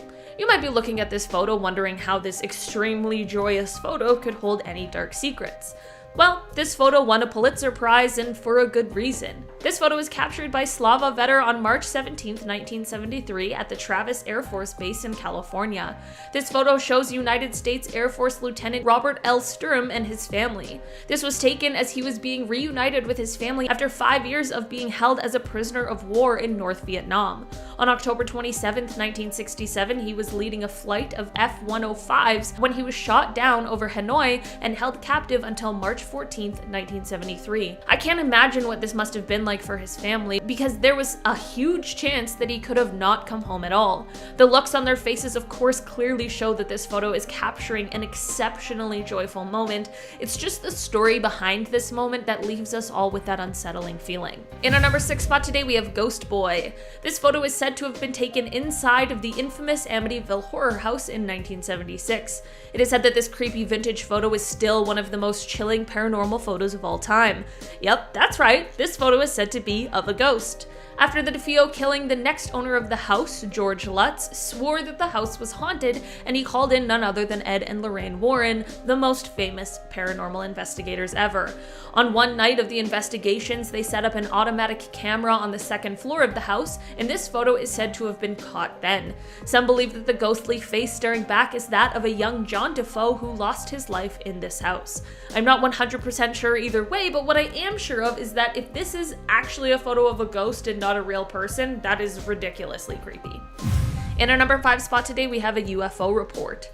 This is less of a photo and is actually more like a PDF, but I still felt like it applied to today's list. This is a previously classified document from 1963. Although the document still has a ton of information that has been blacked out, the document is the description and report of an unidentified flying object, or a UFO encounter. This is said to have taken place over the desert of Nevada, and the report was written in detail in order to have a written record of the event. This document is said to have been the authentic report from the FBI, which is exactly why some of the details have still been omitted. This might seem like less of a big deal now, as in this day and age we have declassified video footage of similar kinds of encounters, but for 1963 this was huge. As discussions of alien or extraterrestrial life is a big part of our modern day society, this document shows that these things have been on our minds for many, many years now. In our number 4 spot today, we have the Apollo 1 prayer. This photo was originally taken and meant to be a sort of lighthearted prank or joke, but it would later turn out to be a chilling image. This photo shows the Apollo 1 crew jokingly praying over a miniature model of their command module. The 3 men in the photo are Roger Chaffee, Virgil Grissom, and Ed White, and sadly during a test launch on January 27, 1967, they all burned to death. To make this story even worse, prior to the test, the three of them had voiced concerns about the amount of flammable material that was on the craft. The fire was determined to have been caused by an electrical fault, and it spread extremely quickly due to combustible nylon material coupled with the high-pressure, pure oxygen atmosphere in the cabin. They also were unable to be rescued or escape because the plug door hatch couldn't be opened against the internal pressure of the cabin. Before this test, it was believed that since there was no fuel on the rocket, it would be relatively safe, which is exactly why there wasn't more preparedness in case of emergency. Looking back now, this photo is certainly more mysterious than anyone at the time could have ever imagined. In our number 3 spot today, we have the Hilo tsunami. This photo comes to us from April 1st, 1946. This is the day when an 8.6 magnitude earthquake hit just off of the coast of the Aleutian Islands in Alaska. As we all know, earthquakes can often have after effects, and this one sent shockwaves throughout the Pacific. This led to the formation of an ocean-wide tsunami that had waves reaching up to 13 stories high. This disaster went on to strike Hilo, Hawaii, in what became one of the worst disasters in Hawaiian history. This photo somehow survived the disaster, and it captures the terrifying view someone must have had in their last moments. This photo is especially chilling to view just days after the Tonga volcano eruption occurred. The Earth and these naturally occurring disasters are absolutely terrifying and powerful and unpredictable. In our number 2 spot today, we have the shadows. As most of us know, on August 6th, 1945, the United States dropped an atomic bomb on the Japanese city of Hiroshima. This was devastating to the city, and of course we can understand the implications of this. This photo shows what is called a nuclear shadow, and this is just one that could be seen throughout the city. When the bomb detonated 1,900 feet above the center of the city, the explosion caused temperatures of 10,000 degrees Fahrenheit to spread through everything within 1,600 feet of it. This of course destroyed nearly everything and everyone within a mile of it. The light and heat from the bomb was so powerful that it bleached the exposed surfaces of the city, except as seen here, where an unsuspecting person was shielding the surface with their own body. It is truly such an eerie reminder of the impact that this really had. In our number 1 spot today, we have the crash. This is one of those photos that was just taken in the right place at the right time, but it shows a very scary situation. A man named Jim Meads is said to have taken this photo in 1962. The story goes that a man named Bob Sauray had mentioned to Jim that he was going to fly this plane called the Lightning the following day. Jim took his kids out for a walk that next day and took his camera with him, intending to get a shot of the aircraft as Bob flew it. He wanted to get a photo of his children with the airfield in the background just as the plane was coming in to land. They found the spot, they got all set up, just waiting for the plane to return. Turns out that day Bob didn't fly the plane, and instead the pilot was actually a man named George Aird, who was another test pilot. So George is up in the plane and he realizes that there's trouble. Since I don't know plane language, I'm gonna use this quote from fearoflanding.com, which wrote, quote, "Whilst carrying out a demonstration flight, there was a fire in the aircraft's reheat zone. Unburnt fuel in the rear fuselage had been ignited by a small crack in the jet pipe and had weakened the tailplane actuator anchorage. This weakened the tailplane control system, which failed with the aircraft at 100 feet on final approach. This led to the plane pitching up aggressively as George came in to land. George lost control and he ejected in order to save himself. Luckily, since the nose had pitched up, he had just enough time. The tractor driver in this photo was then 15-year-old Mike Sutterby, who had spent that summer working on this airfield. He wasn't actually posing, he was telling Jim to move since he wasn't supposed to be there, before turning to look at what was happening behind him. This is all what led to this photo being snapped and this story surviving all of these years. In the end, George was okay, aside from some minor injuries, and while Jim didn't get the photo he set out for that day, he still got quite an interesting one.